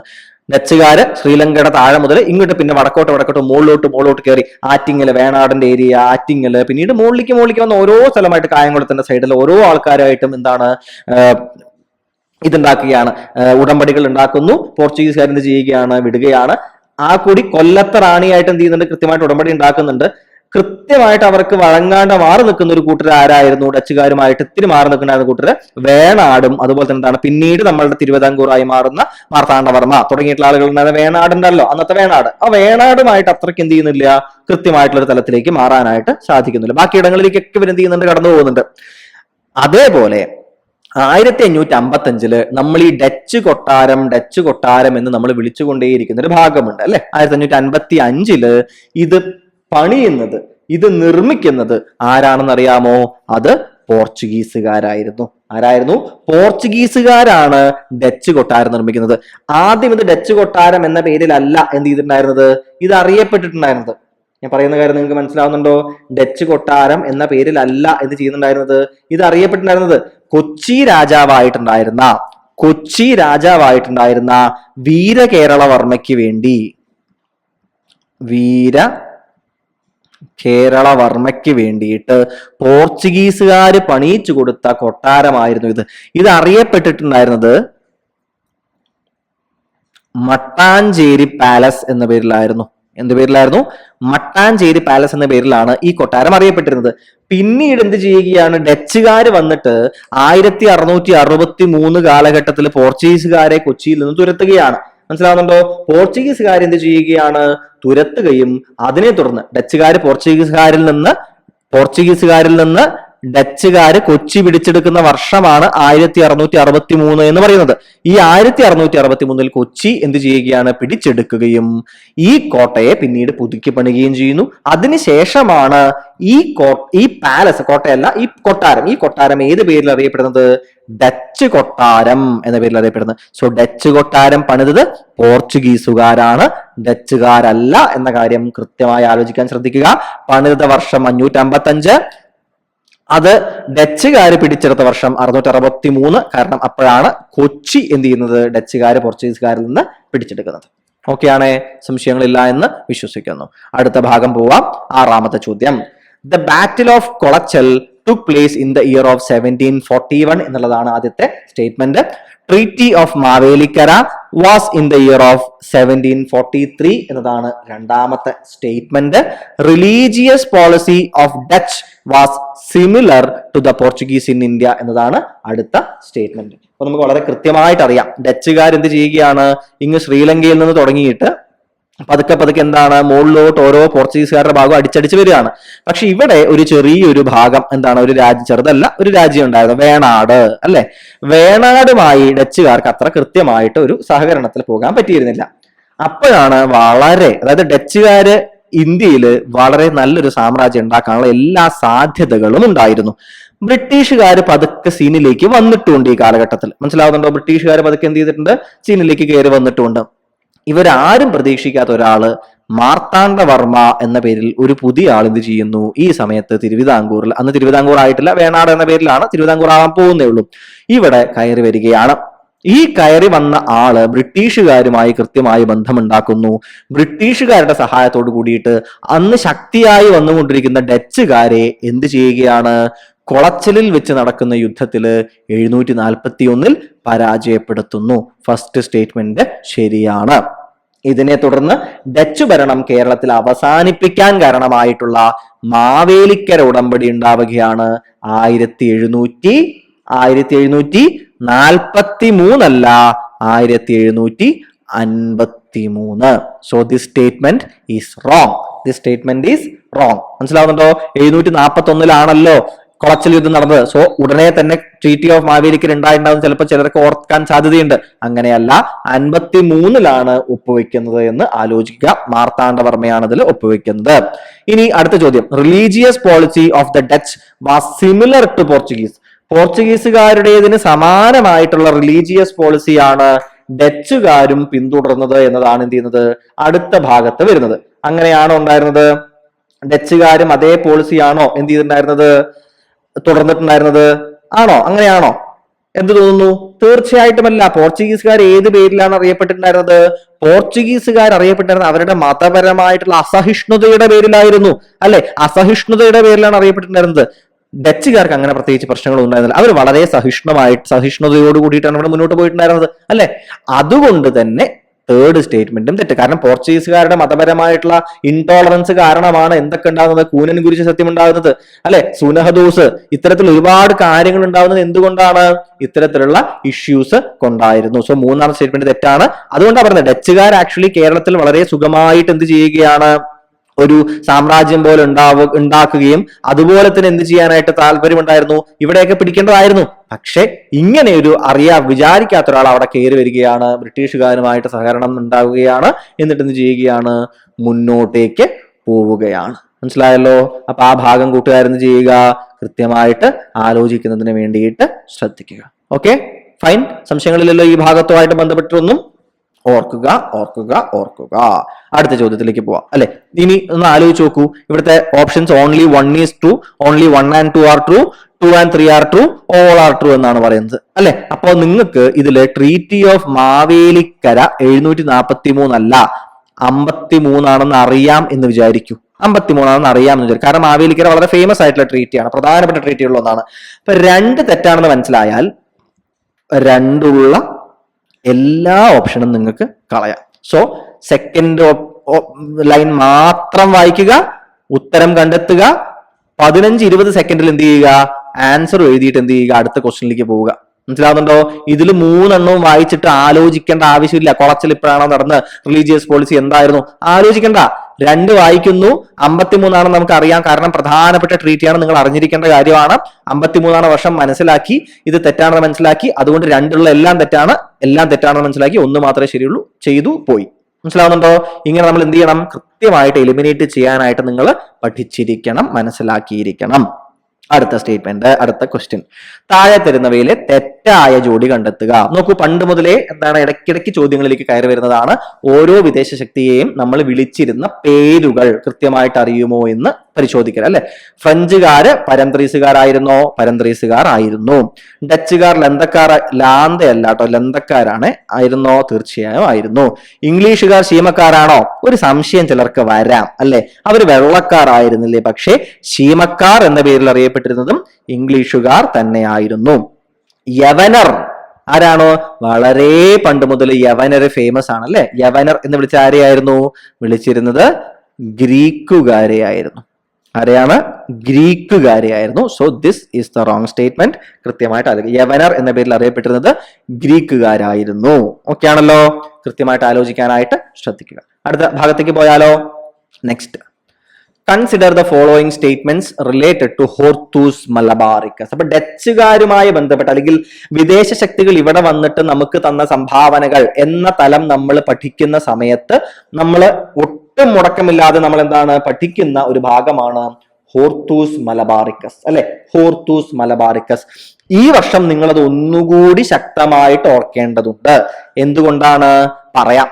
സ്റ്റേറ്റ്മെന്റുകൾ നോക്കൂ.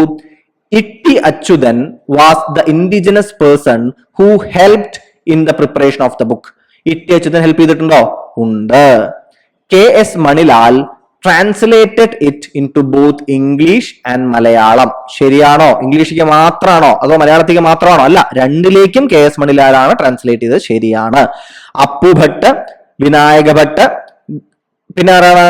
ഒരു ഭട്ട് കൂടി ഉണ്ടല്ലോ. അപ്പു ഭട്ടുണ്ട്, വിനായക ഭട്ടുണ്ട്, പിന്നെ ആരുണ്ട്? അപ്പുഭട്ടും വിനായക ഭട്ടും രംഗഭട്ടും ഉണ്ട്, അല്ലെ? ആരാണ്? രംഗഭട്ടുണ്ട്. ഇവര് മൂന്ന് പേരും എങ്ങനെയായിരുന്നു? ഗൗഡ സാരസ്വത ബ്രാഹ്മണരായിരുന്നു. ഇതിൽ ഹെൽപ്പ് ചെയ്ത ആളുകളായിരുന്നു. ശരിയായ സ്റ്റേറ്റ്മെന്റ് അല്ലേ? ശരിയായ സ്റ്റേറ്റ്മെന്റ്. സോ മൂന്നും ശരിയാണ്. ഓൾ ആർ കറക്റ്റ് എന്ന് പറയുന്നതാണ് ഇവിടത്തെ ശരിയായിട്ടുള്ള ആൻസർ. ഓക്കെ ആണല്ലോ? ഇനി എന്തുകൊണ്ടാണ് ഇത് പ്രത്യേകം ഇക്കൊല്ലം ഒന്നുകൂടി ശ്രദ്ധിക്കണം എന്ന് പറഞ്ഞത്? കാരണം ട്രാൻസ്ലേറ്റ് ചെയ്ത KS മണിലാൽ കുറച്ച് ദിവസങ്ങൾക്ക് മുമ്പ് അന്തരിച്ചു. അതുകൊണ്ട് തന്നെ ഹോർത്തൂസ് മലബാറിക്കസ് എന്ത് ചെയ്യുന്നുണ്ട്? വീണ്ടും ചോദ്യങ്ങളായി വരാനുള്ള സാധ്യത നമ്മൾ കുറച്ചുകൂടി കാണേണ്ടതുണ്ട്. ഇനി വളരെ ചുരുക്കിയിട്ട് ആ സാധ്യത ഉള്ളത് കൊണ്ട് തന്നെ വളരെ വേഗത്തിൽ ഞാൻ പറയാം. ഹോർത്തൂസ് മലബാറിക്കസ് വളരെ ബേസിക്കലി പറയുകയാണെന്നുണ്ടെങ്കിൽ മലബാർ സൈഡിലുള്ള വിവിധങ്ങളായിട്ടുള്ള സസ്യങ്ങളെ കുറിച്ച് ആരായിരുന്നു ചെയ്തിട്ടുണ്ടായിരുന്നത്? ആരാ ചെയ്ത്? Admiral van read. Admiral van read എന്ന് പറയുന്ന ഒരാൾ, ഡച്ചുകാരനാണ്. അദ്ദേഹം എന്ത് ചെയ്യുകയാണ്? അദ്ദേഹം ഉണ്ടാക്കിയിട്ടുള്ള ഔഷധ സസ്യങ്ങളും മറ്റ് സസ്യങ്ങളും ഒന്നിച്ചു ചേരുന്ന ഒരു പുസ്തകമാണ്, ഒരു കളക്ഷനാണ്, ഒരു ഇൻഫോർമേഷൻ ഗ്യാതറിംഗ് ആണ് ഏത്? Hortus Malabaricus. ഇദ്ദേഹം ഇത് എഴുതുന്നത് ലാറ്റിൻ ഭാഷയിലായിരുന്നു. ഏത് ഭാഷയിലാണ് ചോദിച്ചിട്ടുണ്ട്? ഇതൊക്കെ ചോദിച്ചിട്ടുണ്ട്, ഞാൻ വെറുതെ തമാശയ്ക്ക് പറഞ്ഞ പോലെ. ലാറ്റിൻ ഭാഷയിലാണ് ഹോർത്തൂസ് മലബാറിക്കസ് എഴുതപ്പെടുന്നത്. ഇത് കേരളാരാമം എന്ന പേരിലും അറിയപ്പെടുന്നു. കേരളാരാമം എന്ന പേരിലും ഹോർത്തൂസ് മലബാറിക്കസ് അറിയപ്പെടുന്നുണ്ട്. 1678 1703 ഇടയില് എവിടെ നിന്നാണത് പ്രസിദ്ധീകരിക്കപ്പെടുന്നത്? ആംസ്റ്റർഡാം. എവിടെ നിന്നാണ്? ആംസ്റ്റർഡാമിൽ നിന്നാണ് ഹോർത്തൂസ് മലബാറിക്കസ് പ്രസിദ്ധീകരിക്കപ്പെടുന്നത്. മനസ്സിലായോ? കൃത്യമാണ്. സംശയങ്ങളൊന്നുമില്ല ആ ഭാഗത്ത്. ഇനി വേറൊരു കാര്യം കൂടി എന്ത് ചെയ്യണം? നിങ്ങൾ ഇതുമായി ബന്ധപ്പെട്ടിട്ട് ആലോചിക്കേണ്ടതുണ്ട്. 12 വോള്യങ്ങളായിട്ടാണ് എന്ത് ചെയ്യുന്നത്? ഇത് പ്രസിദ്ധീകരിക്കപ്പെടുന്നത്. 12 വോള്യംസിൽ 678 മുതൽ 703 വരെ ആംസ്റ്റർഡാമിൽ നിന്നും ഇത് പ്രസിദ്ധീകരിക്കപ്പെടുന്നു. ഇതില് പറഞ്ഞിട്ടുള്ള ആദ്യ വൃക്ഷം, ഇതിൽ പ്രതിപാദിച്ചിട്ടുള്ള ആദ്യ വൃക്ഷം ഏതാണ്?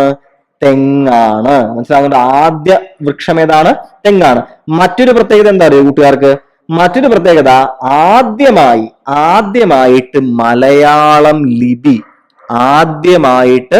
മലയാളം ലിപി അച്ചടിച്ചു വന്ന കൃതി, അച്ചടിച്ച കൃതി ഇതാണ്. ആദ്യമായി മലയാളം ലിപി അച്ചടിച്ച കൃതി ഏതാണ്? അത് നമ്മളുടെ ഹോർത്തൂസ് മലബാറിക്കസ് ആണ്. ഇനി ഇട്ടി അച്യുതൻ ആലപ്പുഴയുടെ അടുത്ത് സ്ഥിതി ചെയ്തിട്ടുണ്ട്. ആലപ്പുഴയുടെ അടുത്ത് കടക്കരപ്പള്ളിയിൽ ഉണ്ടായിരുന്ന ഇട്ടി അച്യുതൻ എന്ന് പറയുന്ന അദ്ദേഹമായിരുന്നു ആ കാലഘട്ടത്തിൽ ഒരു പ്രശസ്തനായിട്ടുള്ള ഒരു ഈഴവ വൈദ്യനായിരുന്നു അദ്ദേഹം. അദ്ദേഹം ആരായിരുന്നു? ഒരു പ്രശസ്തനായിട്ടുള്ള ഈഴവ വൈദ്യനായിരുന്നു. ഇദ്ദേഹമാണ് വാൻ റീഡിനെ എന്തിനു സഹായിക്കുന്നത്? ഈ സസ്യങ്ങളെ തിരിച്ചറിയാനും മറ്റു കാര്യങ്ങൾക്കുമൊക്കെ സഹായിക്കുന്നത്. മനസ്സിലാവുന്നുണ്ടോ? ഒപ്പം ഈ പറഞ്ഞ ഗൗഡ സാരസ്വത ബ്രാഹ്മണരെ സഹായിച്ചിട്ടുണ്ടായിരുന്നു. ഒപ്പം തന്നെ ഒരു കാർമൽ പുരോഹിതനായിട്ടുള്ള ജോൺ മാത്യൂസ് ആണ്. ആരാണ്? ജോൺ മാത്യൂസ് ആണ് എന്തിനു സഹായിച്ചിട്ടുണ്ടായിരുന്നത്? ഇതിന്റെ രചനയില് ചിത്രങ്ങൾ വരയ്ക്കാനൊക്കെ സഹായിച്ചത് ഈ ജോൺ മാത്യൂസ് ആയിരുന്നു. ചിത്രങ്ങളെ കുറിച്ച് പറയുമ്പോഴാണ് അടുത്തത് എന്താണ്? 794 ചിത്രങ്ങൾ നമുക്കിതിൽ കാണാൻ പറ്റും. ഇതിൽ ഏതാണ്ട് 742ഓളം സസ്യങ്ങളെ കുറിച്ച് എന്ത് ചെയ്യുന്നുണ്ട്? ഈ കൃതിയിൽ പ്രതിപാദിക്കുകയും ചെയ്യുന്നുണ്ട്. ഇതിനെ ഇംഗ്ലീഷിലേക്കും മലയാളത്തിലേക്കും വിവർത്തനം ചെയ്ത KS മണിലാലിന് 2020 രാഷ്ട്രം പത്മശ്രീ കൊടുത്തിട്ട് ആദരിക്കുകയും ഉണ്ടായി എന്ന് പ്രത്യേകം ആലോചിക്കുക. നോക്കൂ, ഇത്രയധികം ഇൻഫോർമേഷൻസ് കയ്യിലുള്ള ഒരു ഭാഗമാണ് ഹോർത്തൂസ് മലബാറിക്കസ്. അതുകൊണ്ട് തന്നെ ഹോർത്തൂസ് മലബാറിക്കസ് റിപ്പീറ്റഡ് ആയിട്ട് ചോദ്യം വന്നിട്ടുള്ള ഭാഗമാണ്. ഇപ്പോൾ മണിലാൽ, ശ്രീ കെ എസ് മണിലാലിന്റെ മരണം കൂടി നടന്ന സ്ഥിതിക്ക് നമ്മൾ കൃത്യമായി നോക്കേണ്ട ഒരു ഭാഗവുമാണ്. അടുത്ത ചോദ്യത്തിലേക്ക് പോവുകയല്ലേ. നോക്കൂ, വ്യാപാരത്തിനായി ഇന്ത്യയിലെത്തിയ അവസാന യൂറോപ്യൻ ശക്തിയായിരുന്നു ബ്രിട്ടീഷുകാരെന്ന് പറയുന്നു. ആദ്യ സ്റ്റേറ്റ്മെന്റ് ശരിയാണോ?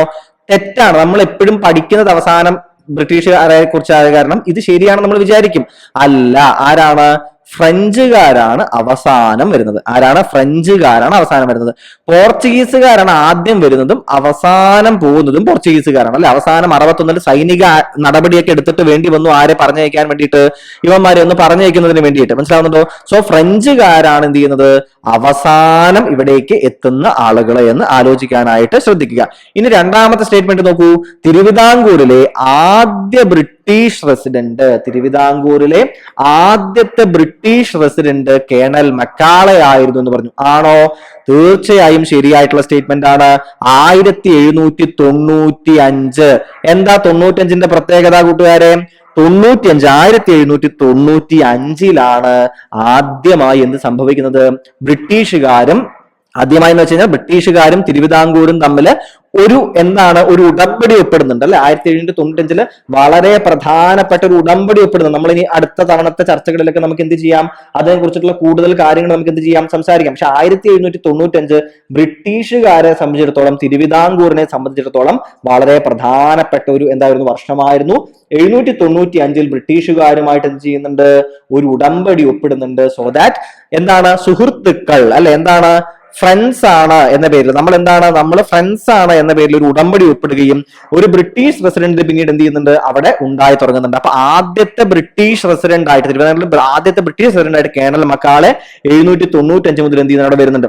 പക്ഷേ കൃത്യമായിട്ട് ഈ റെസിഡന്റിന്റെ പവർ വരുന്നത് ഏത് വർഷമാണ്? തിരുവിതാംകൂറിൽ ഓർമ്മയുണ്ടോ നിങ്ങൾക്ക്? നമ്മൾ ചർച്ച ചെയ്തത് 1805 1805 തിരുവിതാംകൂർ ഏതാണ്ട് സൈനിക സഖ്യമുള്ള ഒരു രാജ്യമായിട്ട് മാറുകയാണ്.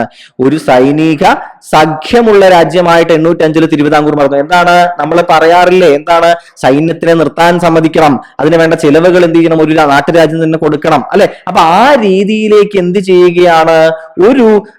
ഇത് 1795 നമ്മൾ സുഹൃത്തുക്കളാണ് എന്നും പറഞ്ഞുകൊണ്ട് ഉടമ്പടി ഉണ്ടാക്കി 10 വർഷത്തിനപ്പുറത്തേക്ക് എന്ത് ചെയ്യുകയാണ്? ആ ഉണ്ടാക്കുന്ന സൈനിക സഖ്യം ഈക്വൽ പാർട്ട്നേഴ്സ് തമ്മിൽ ആയിരുന്നില്ല. അപ്പൊ എന്തായിരുന്നു? അവര് ബ്രിട്ടീഷുകാരുടെ എന്തായി മാറുകയായിരുന്നു? ഒരു വാസൽ സ്റ്റേറ്റ് പോലെ പതുക്കെ തിരുവിതാംകൂർ മാറുന്നത് നമുക്ക് എന്ത് ചെയ്യുന്നുണ്ട്? നമുക്കിവിടെ കാണാനായിട്ട് സാധിക്കുന്നുണ്ട് അല്ലെ. അപ്പൊ ഈ കാര്യങ്ങൾ തിരുവിതാംകൂറുമായിട്ട് ഒരു സൈനിക സഖ്യം എന്നുള്ള തലത്തിലേക്കുള്ള ഒരു ഉടമ്പടിയിലേക്ക് മാറുന്നത് ഏത് വർഷമാണ് എന്ന് ചോദിച്ചു കഴിഞ്ഞാൽ അത് 1805 ഈ ഒരു സൈനിക സഖ്യത്തിലൂടെയാണ്. മനസ്സിലാവുന്നുണ്ടോ? ആലോചിക്കാനായിട്ട് പ്രത്യേകം എന്ത് ചെയ്യുക കൂട്ടുകാര്? ശ്രദ്ധിക്കുക. അപ്പോൾ ആ ഒരു കാര്യം മനസ്സിലാവുന്നുണ്ടല്ലോ. സോ ഒരു സൈനിക സഖ്യം അഥവാ സബ്സിഡറി അലയൻസ് എന്ന് നമ്മൾ വിളിക്കാറുണ്ട് അല്ലേ. ഇതിനെ അറിയപ്പെടുന്ന ഏതാണ്? സബ്സിഡറി അലയൻസ് എന്നുള്ള തലത്തിലേക്ക് മാറിയത് 805 ഇതാണ് പ്രധാനപ്പെട്ട ഉടമ്പടി. 795 ഉടമ്പടി അത്ര വലുതായിട്ട് പലപ്പോഴും ചോദിക്കാറില്ല. 805 തിരുവിതാംകൂർ കൃത്യമായിട്ട് ഒരു സബ്സിഡിയറി സ്റ്റേറ്റ് ആയിട്ട് മാറുന്നുണ്ട്. 795 സബ്സിഡിയറി സ്റ്റേറ്റ് ആയിട്ട് മാറിയത് മറ്റൊരാൾ ആരായിരുന്നു? കൊച്ചി ആയിരുന്നു. മനസ്സിലാവുന്നുണ്ടോ? കൊച്ചിയാണ് എന്ത് ചെയ്യുന്നത്? 795 കൃത്യമായി സബ്സിഡിയറി സ്റ്റേറ്റ് ആയിട്ടുള്ള ഒരു ഉടമ്പടിയിൽ ഒപ്പിടുന്നത്. ഇതേപോലെ മലബാർ പറയുന്നത്?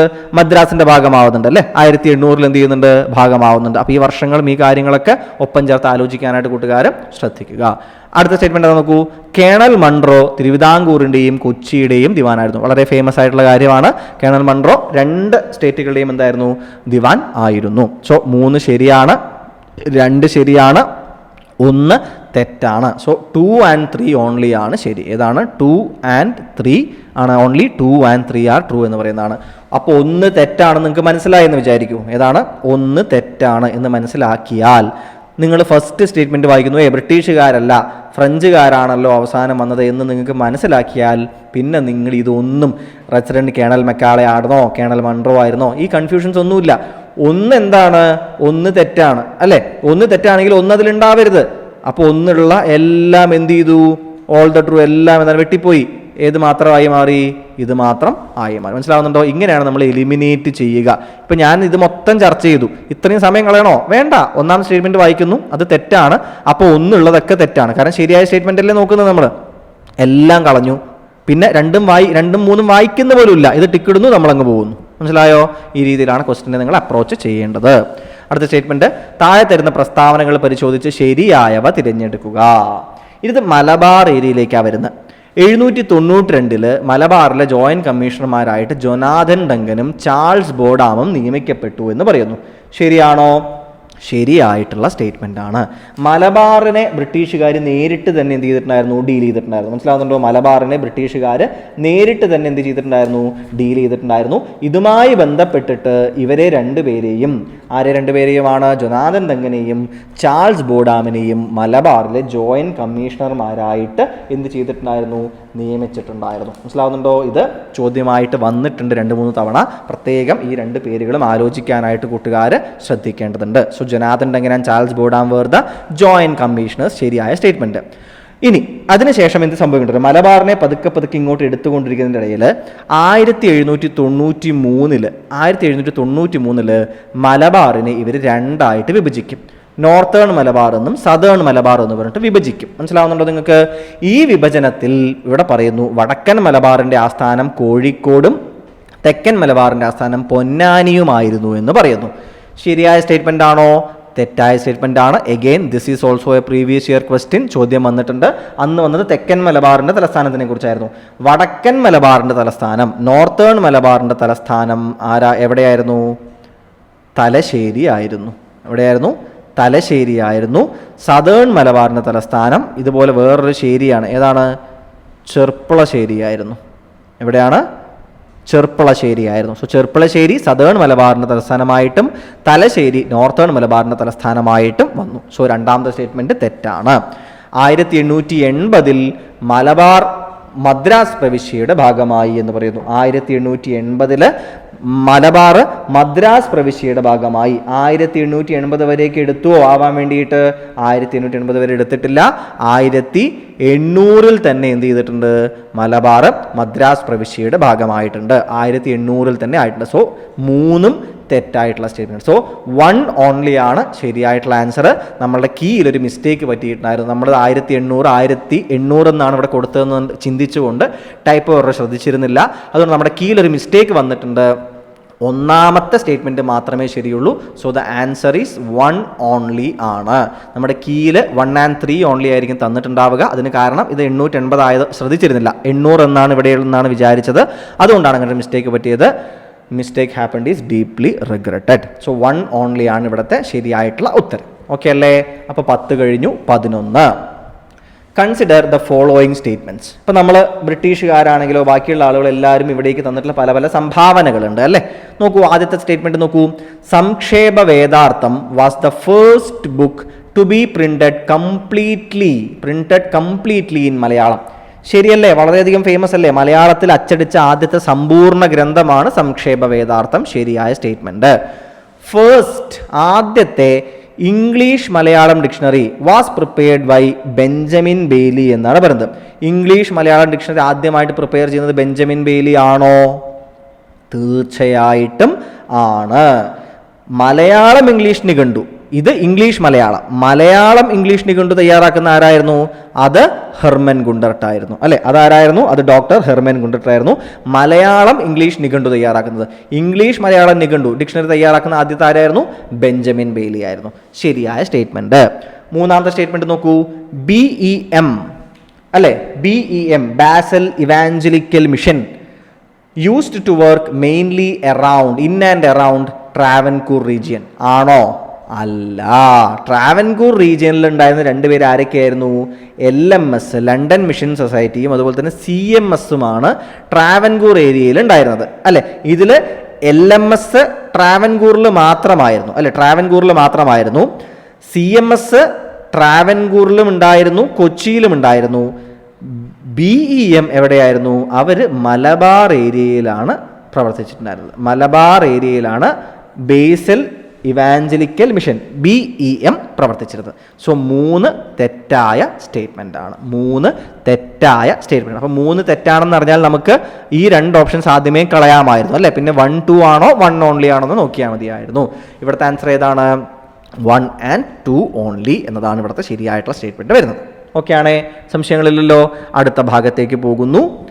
Find out the wrongly matched pair. എന്താണ് റോങ്ലി, തെറ്റായിട്ട് ആഡ് ചെയ്തിട്ടുള്ളത് എന്നാണ് ചോദ്യം. 1697 5 തെങ്ങ് കലാപം, 1721 ആറ്റിങ്ങൽ കലാപം, 1723 Venad treaty, 1805 death of Veluthampi എന്നൊക്കെയാണ് പറയുന്നത്. അപ്പം നമുക്കറിയാം അല്ലേ, ബ്രിട്ടീഷുകാർക്കെതിരെ നടക്കുന്ന എന്താ പറയുക ഒരു ആദ്യത്തെ കലാപങ്ങളിലൊന്നാണ് 5 തെങ്ങ് കലാപം. ഇത് 1697 തന്നെയാണ് ഉണ്ടാവുന്നത്. അപ്പോൾ 5 തെങ്ങിൽ എന്ത് ചെയ്യുകയാണ്? ഒരു പണ്ടകശാല തുറക്കാനായിട്ട് ആദ്യം എന്താണ് അനുമതി തേടി പോവുകയാണ് അല്ലേ. ആറ്റിങ്ങൽ റാണിയുടെ അനുമതിയാണ് തേടുന്നത് അല്ലേ. അങ്ങനെ എന്ത് ചെയ്യുകയാണ്? 1684 ഒരു പണ്ടകശാല കെട്ടാനുള്ള അനുമതി എന്താണ്? പണ്ടകശാല കെട്ടാനുള്ള അനുമതി കിട്ടുന്നു. 1690 ആവുമ്പോഴേക്കും എന്താണ്? ഒരു കോട്ട പണിയാനുള്ള അനുമതി എന്താണ്? അവിടെ നമ്മളുടെ ആറ്റിങ്ങൽ റാണി, അന്ന് ഉമയമ്മ റാണിയാണ് അല്ലേ. ആരായിരുന്നു? ഉമയമ്മ റാണി. അവിടുത്തെ ലോക്കൽസിന് താല്പര്യമില്ല. കാരണം എന്താണ്? ബ്രിട്ടീഷുകാരവിടെ പണ്ടകശാല കിട്ടുന്നു, പിന്നീട് കോട്ട കിട്ടുന്നു, കോട്ടയിലേക്ക് എന്താണ് ഈ സാധനങ്ങൾ കൊണ്ടുവന്ന് വെക്കുന്നു. ആൻഡ് എന്തൊക്കെ സാധനം വേണമെന്ന് ബ്രിട്ടീഷുകാർ തീരുമാനിക്കുന്നു. ബ്രിട്ടീഷുകാർ പറയുന്ന വിലയിൽ കുരുമുളക് തരണമെന്ന് പറയുന്നു. അപ്പം അവിടുത്തെ ആളുകൾക്ക് ഇതൊട്ടും ഇഷ്ടപ്പെടുന്നില്ല. പക്ഷെ എന്നാലും 90 കോട്ട പണിയാനുള്ള അനുമതി ലഭിക്കുന്നുണ്ട്. ഈ കോട്ടയുടെ പൂർത്തീകരണം 1695 എന്ത് ചെയ്യുന്നു? കോട്ട പൂർത്തീകരിക്കുന്നു, കെട്ടിപ്പൂർത്തീകരിക്കുന്നു. പക്ഷേ ഈ 5 തെങ്ങ് കോട്ട കിട്ടുന്നതുകൊണ്ട് ബ്രിട്ടീഷുകാരുടെ രീതി മാറുകയാണ്. സൈനികർക്ക് ആവശ്യമായിട്ടുള്ള സൈനിക സാമഗ്രികളൊക്കെ അവിടെ കൊണ്ടുപോയിട്ട് സംഭരിക്കുന്നു, സാധനങ്ങൾ സംഭരിക്കുന്നു. അങ്ങനെ 5 തെങ്ങ് വെസ്റ്റേൺ കോസ്റ്റിലെ ബോംബെ കഴിഞ്ഞാൽ ഇംഗ്ലീഷുകാരുടെ ഏറ്റവും പ്രധാനപ്പെട്ട തീരമായിട്ട് മാറുകയാണ്. ഇതിനനുസരിച്ച് എന്താണ് ആറ്റിങ്ങൽ റാണി ഇങ്ങനെ ബ്രിട്ടീഷുകാർക്ക് ഓരോരോ സഹായങ്ങൾ ചെയ്തു കൊടുക്കുന്നത് അവിടുത്തെ ലോക്കൽസിനെ ഭയങ്കരമായിട്ട് എന്ത് ചെയ്യുന്നുണ്ട്? ലോക്കൽസ് എന്ന് വെച്ചാൽ പ്രധാനമായിട്ട് നാടുവാഴികളെ വല്ലാണ്ട് എന്ത് ചെയ്യുന്നുണ്ട്? ഇറിറ്റേറ്റഡ് ആക്കുന്നുണ്ട്. ഇതിനെ തുടർന്ന് ഒരു പ്രശ്നം ഉണ്ടാവുന്നു. 697 5 തെങ്ങ് കലാപം ഉണ്ടാവുകയാണ്. മനസ്സിലാവുന്നുണ്ടോ? ഈ ആക്രമണം വലിയ രീതിയിലൊരു പ്രശ്നം ബ്രിട്ടീഷുകാർക്ക് വലിയ നഷ്ടങ്ങളൊന്നും ഉണ്ടാക്കുന്നില്ല. പക്ഷേ എന്താണ്? അതൊരു തുടക്കമായിരുന്നു. പിന്നീട് ബ്രിട്ടീഷുകാരുമായി ബന്ധപ്പെട്ടുള്ള പ്രശ്നങ്ങളിൽ ഇങ്ങനെ എന്താണ് ഇഷ്യൂസ് ഉണ്ടായിട്ട് അവസാനം ഈ റാണി, അതായത് നാടുവാഴിയെ കാണാനായിട്ട് എപ്പോഴും എന്ത് ചെയ്യും? പോവും. മനസ്സിലാവുന്നുണ്ടോ? ആ വർഷം 721 നാടുവാഴിയല്ല അവിടുത്തെ റാണിയെ കാണാൻ വേണ്ടിയിട്ട് എന്താണ് പോവുകയായിരുന്നു. ഈ പോകുന്ന പോക്കിൽ ജനങ്ങളും അവിടുത്തെ നാടുവാഴികളൊക്കെ കൂടിയിട്ട് എന്ത് ചെയ്യുന്നു? ആറ്റിങ്ങലിൽ വെച്ചിട്ട് ആ പോയ ആളുകളെ എല്ലാവരെയും ആക്രമിക്കുകയും അന്ന് ബ്രിട്ടീഷുകാരായിട്ടുള്ള പ്രധാനപ്പെട്ട ഉദ്യോഗസ്ഥനായിരുന്നു ഗിഫോർഡ്. ആരായിരുന്നു? ഗിഫോർഡ്. ഈ ഗിഫോർഡ് ഉൾപ്പെടെയുള്ള ആളുകളെ, ആ യാത്രയിൽ പോയിട്ടുണ്ടായിരുന്ന 140 ബ്രിട്ടീഷുകാരെയും എന്ത് ചെയ്യുകയാണ്? നാട്ടുകാർ വധിക്കുകയാണ് ചെയ്യുന്നത്. ഇതിനെ തുടർന്ന് ആറ്റിങ്ങിൽ വലിയ കലാപം പൊട്ടിപ്പുറപ്പെടുന്നു. 5 തെങ്ങ് കോട്ട അവിടുത്തെ ആളുകൾ പിടിച്ചെടുക്കുന്നു. അവസാനം തലശ്ശേരിയിൽ നിന്ന്, നമ്മൾ വടക്കൻ മലബാറിൻ്റെ ആസ്ഥാനം തലശ്ശേരി ആയിരുന്നു എന്ന് പറഞ്ഞില്ലേ ആ സമയത്ത്, അവിടെ നിന്ന് സൈന്യത്തിലേക്ക് ഇറക്കിയിട്ട് ഈ കലാപം എന്ത് ചെയ്യുകയാണ്? അടിച്ചമർത്തുകയാണ്. പക്ഷേ ഈ അടിച്ചമർത്തൽ എന്തായിരുന്നു? ബ്രിട്ടീഷുകാർക്ക് വലിയ നഷ്ടമാണ് ഉണ്ടായിട്ടുണ്ടായിരുന്നത്. ഇതിനെ തുടർന്നാണ് വേണാട്, ആരാണ്? വേണാടുമായിട്ട്, ആ സമയത്ത് വേണാട് ഭരിക്കുന്നത് ആരാണെന്ന് ഒരിക്കലും ചോദിച്ചിട്ടുണ്ട്. ആരായിരുന്നു? അത് ആദിത്യവർമ്മയായിരുന്നു. ആരാണ്? ആദിത്യവർമ്മയായിരുന്നു. ആദിത്യവർമ്മ ആരാണ്? നമ്മളുടെ മാർത്താണ്ഡവർമ്മ അല്ലെ, പിന്നീട് വരാൻ പോകുന്ന ഗ്രേറ്റ് മാർത്താണ്ഡവർമ്മയുടെ അമ്മാവനായിരുന്നു ആദിത്യവർമ്മ. മനസ്സിലാവുന്നുണ്ടോ? ആദിത്യവർമ്മയായിരുന്നു അന്ന് വേണാട് ഭരിച്ചിരുന്നത്. പിന്നീടാണ് വേണാട്ടിലെ ഈ രാജാവുമായിട്ട് എന്ത് ചെയ്യുകയാണ്? ഉടമ്പടി ഒപ്പിടുകയാണ് 1723. ആ ട്രീറ്റി ആയിരുന്നു വേണാട് ട്രീറ്റി. ഇത് പക്ഷെ ആദിത്യവർമ്മയല്ല, അന്നത്തെ യുവരാജാവായിട്ടുള്ള മാർത്താണ്ഡവർമ്മയാണ് വേണാട് ട്രീറ്റിയിൽ ഒപ്പിടുന്നത്. മാർത്താണ്ഡവർമ്മ, വേണാടിൻ്റെ എന്താ പറയുക പേരിൽ മാർത്താണ്ഡവർമ്മയും, അതുപോലെ തന്നെ അപ്പുറത്ത് അലക്സാണ്ടർ ഓം. ആരാണ്? അലക്സാണ്ടർ ഓം മറുവശത്ത് നിന്നും എന്ത് ചെയ്യുകയാണ്? ഉടമ്പടിയിൽ ഒപ്പിടുന്നത് നമുക്ക് കാണാനായിട്ട് സാധിക്കുന്നുണ്ട്. മനസ്സിലാവുന്നുണ്ട് കൂട്ടുകാർക്ക്? ഇതിനെ തുടർന്ന് എന്ത് ചെയ്യുകയാണ്? അതിൽ ആ ട്രീറ്റിയിൽ വളരെ എന്താ പറയുക പല ബ്രിട്ടീഷുകാർക്ക് ഒരുപാട് സഹായങ്ങൾ ലഭിക്കുകയാണ്. അപ്പോൾ തങ്ങൾക്കെതിരെ ഉണ്ടായിട്ടുള്ള നെഗറ്റീവ് സൈഡ് അവരെന്ത് ചെയ്യുകയാണ്? പോസിറ്റീവായിട്ട് മാറ്റുകയാണ്. അപ്പോൾ ഈ 3 എണ്ണവും എന്താണ്? ഈ ക്രോണോളജിയിൽ ബന്ധപ്പെട്ടിട്ടുള്ള ശരിയായ സ്റ്റേറ്റ്മെൻ്റ് ആണ്. 805 ഡെത്ത് ഓഫ് വേലുത്തമ്പി അല്ല നടക്കുന്നത്. ആരുടെ ഡെത്താണ് നടക്കുന്നത്? പഴശ്ശിരാജ കൊല്ലപ്പെടുന്ന വർഷമാണ് 1805 അല്ലേ. പഴശ്ശിരാജയെക്കുറിച്ച് ഞാൻ ഇനി ഫുള്ളായിട്ടൊരു ക്ലാസ് പോലെ ഇപ്പോൾ എടുക്കുന്നില്ല, ആ ഭാഗം കൃത്യമായിട്ട് നോക്കുക. പഴശ്ശി വിപ്ലവത്തിൻ്റെ 2 കാലഘട്ടങ്ങൾ നമ്മൾ ട്യൂസ്ഡേ തേഴ്സ്ഡേ ടെസ്റ്റിൽ അത് നമ്മൾ ചർച്ച ചെയ്തിട്ടുണ്ടായിരുന്നു, ഓൾറെഡി പറഞ്ഞു പോയിട്ടുണ്ടായിരുന്നു. രണ്ടാം പഴശ്ശി വിപ്ലവം 1800 മുതൽ 1805 വരെയുള്ള കാലഘട്ടത്തിലാണ് നടക്കുന്നത്. ഒന്നാം പഴശ്ശി വിപ്ലവം നടക്കുന്നത് 1793 മുതൽ 97 വരെയുള്ള കാലഘട്ടത്തിലാണ്. ഈ സമയത്ത് രണ്ടായപ്പോൾ ടിപ്പു സുൽത്താൻ ഉയർന്നു വരികയാണ്. ടിപ്പു സുൽത്താൻ്റെ ഫൈനൽ വാറിന് മുമ്പായിട്ട് ഇവിടെ പഴശ്ശിയെ ഒന്ന് അടക്കാൻ വേണ്ടിയിട്ട് ഇവിടെ എന്താണ് ഒരു ഉടമ്പടി ഉണ്ടാക്കുന്നു. 800 to 805 രണ്ടാമത്തെ പഴശ്ശി വിപ്ലവത്തിൻ്റെ അവസാനം 805 എന്ത് ചെയ്യുകയാണ്, പഴശ്ശി രാജാവ് മരണപ്പെടുകയാണ് അല്ലേ. അപ്പോൾ നമുക്കറിയാം ബേക്കർ ആയിരുന്നു, തോമസ് ഹാർവേ ബേക്കർ കോൽക്കാറെ 1804 പുതിയ പോലീസ് ഫോഴ്സിന് ഉണ്ടാക്കുന്നത് അല്ലേ. 1200 പോലീസുകാർ ഉൾപ്പെടെയുള്ള കോൽക്കാർ എന്ന് പറയുന്ന ഒരു പ്രത്യേക സൈന്യത്തിന് എന്ത് ചെയ്യുന്നുണ്ട്, ബേക്കർ ഉണ്ടാക്കുന്നുണ്ട്. ഇതിനെ തുടർന്ന് എന്താണ്, ഇവർ എല്ലാ ഭാഗങ്ങളും എന്ത് ചെയ്യണം, കട്ട് ഷോട്ട് ചെയ്തുകൊണ്ടേയിരിക്കുകയാണ്. അവസാനം പഴശ്ശി രാജാവിനെ 1805 എന്ത് ചെയ്യുകയാണ്, നവംബർ 30 1805 നവംബർ 30 പഴശ്ശി രാജാവ് മരണപ്പെടുകയാണ് ചെയ്യുന്നത് അല്ലേ. ഡെത്ത് ഓഫ് വേലുത്തമ്പി പിന്നീട് എന്ത് ചെയ്യുന്നുണ്ട്, കുറേയും കൂടി കാലം കഴിയുന്നുണ്ട്. 809 സമയത്താണ് വേലുത്തമ്പി ദളവയുടെ മരണം സംഭവിക്കുന്നത്. ആലോചിക്കാനായിട്ട് ശ്രദ്ധിക്കുക. അടുത്ത ചോദ്യം, consider the following statements and find out the right one. ശരിയായവ കണ്ടെത്താനാണ് പറഞ്ഞിട്ടുള്ളത്.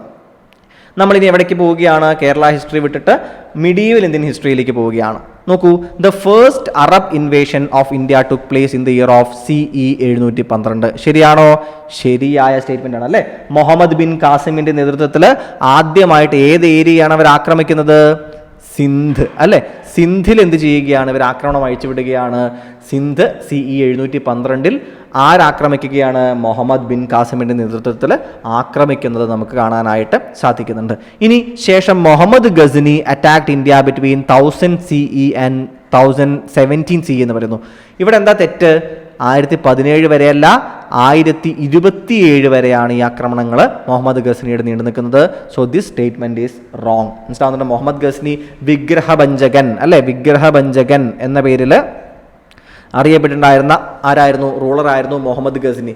മുഹമ്മദ് ഗസ്നി അറിയപ്പെട്ടിരുന്നത് വിഗ്രഹഭഞ്ജകൻ എന്ന പേരിൽ. അതായത് അതിലൊരു റിലീജിയസ് ടോൺ ഉണ്ടായിരുന്നു. അതുപോലെ തന്നെ അന്നത്തെ കാലത്തെ ക്ഷേത്രങ്ങളിലായിരുന്നു പ്രധാനപ്പെട്ട നിധികളൊക്കെ സൂക്ഷിച്ചിരുന്നത്. അതിന് അങ്ങനെയും ഒരു ഭാഗമുണ്ട്. പല പല എന്താ പറയുക കോണ്ടെക്സ്റ്റുകളിൽ നമുക്ക് എന്ത് ചെയ്യേണ്ടതുണ്ട്, അതിനെ കാണാനായിട്ട് നമുക്ക് സാധിക്കും. എന്തൊക്കെ പറഞ്ഞാലും മുഹമ്മദ് ഗസ്നി എന്ത് ചെയ്യുന്നുണ്ട്, 1000 മുതൽ 1027 വരെ നീണ്ട കാലഘട്ടങ്ങളിൽ എന്ത് ചെയ്യുന്നുണ്ട്, ഇന്ത്യയിലേക്ക് അദ്ദേഹം പല തവണ 17 തവണ എന്നാണ് പറയുന്നത്, 17 തവണ ഇന്ത്യയിലേക്ക് വരികയും ഇവിടങ്ങളിലെ പലയിടങ്ങളായിട്ട് കൊള്ളയടിച്ചിട്ട് പോവുകയും ചെയ്തിട്ടുണ്ട് എന്നാണ് മുഹമ്മദ് ഗസ്നിയെ കുറിച്ച് പറയാറുള്ളത്. ഗസ്നി ഈ പേരിൽ അറിയപ്പെടുന്നു. സോ 1000 മുതൽ 1017 വരെ. ഓക്കെ ആണല്ലോ, സംശയങ്ങളില്ലല്ലോ. ഇതിൽ അദ്ദേഹത്തിന്റെ പ്രധാനപ്പെട്ട ആക്രമണങ്ങളിൽ ഒന്ന് 1018 കനോജ് ആക്രമിക്കുന്നുണ്ട്. ഏതാണ് കനോജ്? വളരെ ഇമ്പോർട്ടൻ്റ് ആയിട്ടുള്ള സ്ഥലമായിരുന്നു, പിന്നീട് അങ്ങോട്ടും ഇമ്പോർട്ടൻ്റ് ആയിട്ടുള്ള ഭാഗമായിരുന്നു. ഈ രീതിയിൽ എന്താണ് ആക്രമണം നടക്കുന്നു. 1025 അദ്ദേഹം എന്താണ് സോമനാഥ ക്ഷേത്രം ആക്രമിക്കുന്നത് 1025 പ്രധാനപ്പെട്ട ആക്രമണത്തിലാണ് എന്നൊക്കെ എന്ത് ചെയ്യുന്നുണ്ട്, ചരിത്രത്തിൽ നമുക്ക് കാണാനായിട്ട് സാധിക്കുന്നുണ്ട്. ഗുജറാത്തിലാണ് സോമനാഥ ക്ഷേത്രം ഉള്ളത്. മനസ്സിലാവുന്നുണ്ടോ? സോ മുഹമ്മദ് ഗസ്നിയുടെ ആക്രമണം 27 വരെ നീണ്ടുന്നു. So second statement is wrong. അടുത്തത്, Ghazni defeated Prithviraj Chauhan in the second battle of Tarain in the year of 1192 എന്ന് പറയുന്നു. ബാക്കി എല്ലാം ശരിയാണ്. പൃഥ്വിരാജ് ചൗഹാനാണ് പരാജയപ്പെട്ടത് സെക്കൻഡ് ബാറ്റിൽ ഓഫ് തറൈനിൽ 1192. പക്ഷെ അത് ഗസ്നി അല്ല, ഗോറി ആയിരുന്നു. കാരണം ഇങ്ങനെ വായിച്ച് വന്നിട്ട് ആ ഫ്ലോ ഇല്ലെങ്കിൽ ഇതും വായിച്ചിട്ട് ശരിയാണല്ലോ എന്നും പറഞ്ഞിട്ടങ്ങ് ഇട്ടിട്ട് പോവും. അവിടെയാണ് അതിൻ്റെ തെറ്റ് വരുന്നത്. ക്ഷമയോടുകൂടി വായിച്ചു നോക്കണം. ഗസ്നി അല്ല, ഗോറിയാണ് പൃഥ്വിരാജ് ചൗഹാനെ പരാജയപ്പെടുത്തുന്നത്. സെക്കൻഡ് ബാറ്റിൽ ഓഫ് തറൈനിൽ 1192 തന്നെയാണ് ശരിയായിട്ടുള്ള സ്റ്റേറ്റ്മെൻ്റ് അല്ല. എന്തുകൊണ്ട്? ഗസ്നി ആയതുകൊണ്ട്. അവിടെ ഗോറി ആണെങ്കിൽ ഇത് ശരിയായിട്ടുള്ള സ്റ്റേറ്റ്മെൻ്റ് ആയിരുന്നു. അപ്പം 2ഉം 3ഉം തെറ്റാണ്, 1 മാത്രമാണ് ശരി. ഓൺലി 1 എന്ന് പറയുന്നതാണ് ഇതിലെ ശരിയായിട്ടുള്ള സ്റ്റേറ്റ്മെൻറ്റ് വരുന്നത്. ഓക്കെ ആണല്ലോ, കൃത്യമാണ്, സംശയങ്ങളൊന്നും തന്നെ ഉണ്ടാകരുത്. അടുത്ത ഭാഗത്തേക്ക് പോവുകയല്ല. എങ്ങനെയാണെന്നുണ്ടെങ്കിൽ next question, which of the following was the first Muslim dynasty in India? Mamluks, Yamini, Ilbari, ഇതെല്ലാം ഒരേ ആളുകൾ തന്നെയാണ് അല്ലേ. നമ്മളുടെ സ്ലേവ് ഡൈനാസ്റ്റി എന്നറിയപ്പെടുന്ന അവർ തന്നെയാണ് മാമലൂക്സ് എന്ന പേരിലും യാമിനി എന്ന പേരിലും ഇൽബാരി എന്ന പേരിലും എല്ലാം അറിയപ്പെടുന്നത്. മനസ്സിലാവുന്നുണ്ട് കൂട്ടുകാർക്ക്?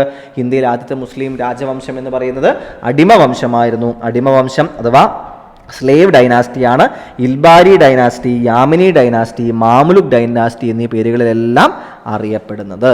ഓക്കെ ആണല്ലോ, സംശയങ്ങളുണ്ടാകരുത്. അപ്പോൾ നമുക്ക് അടുത്ത ചോദ്യത്തിലേക്ക് പോവാം.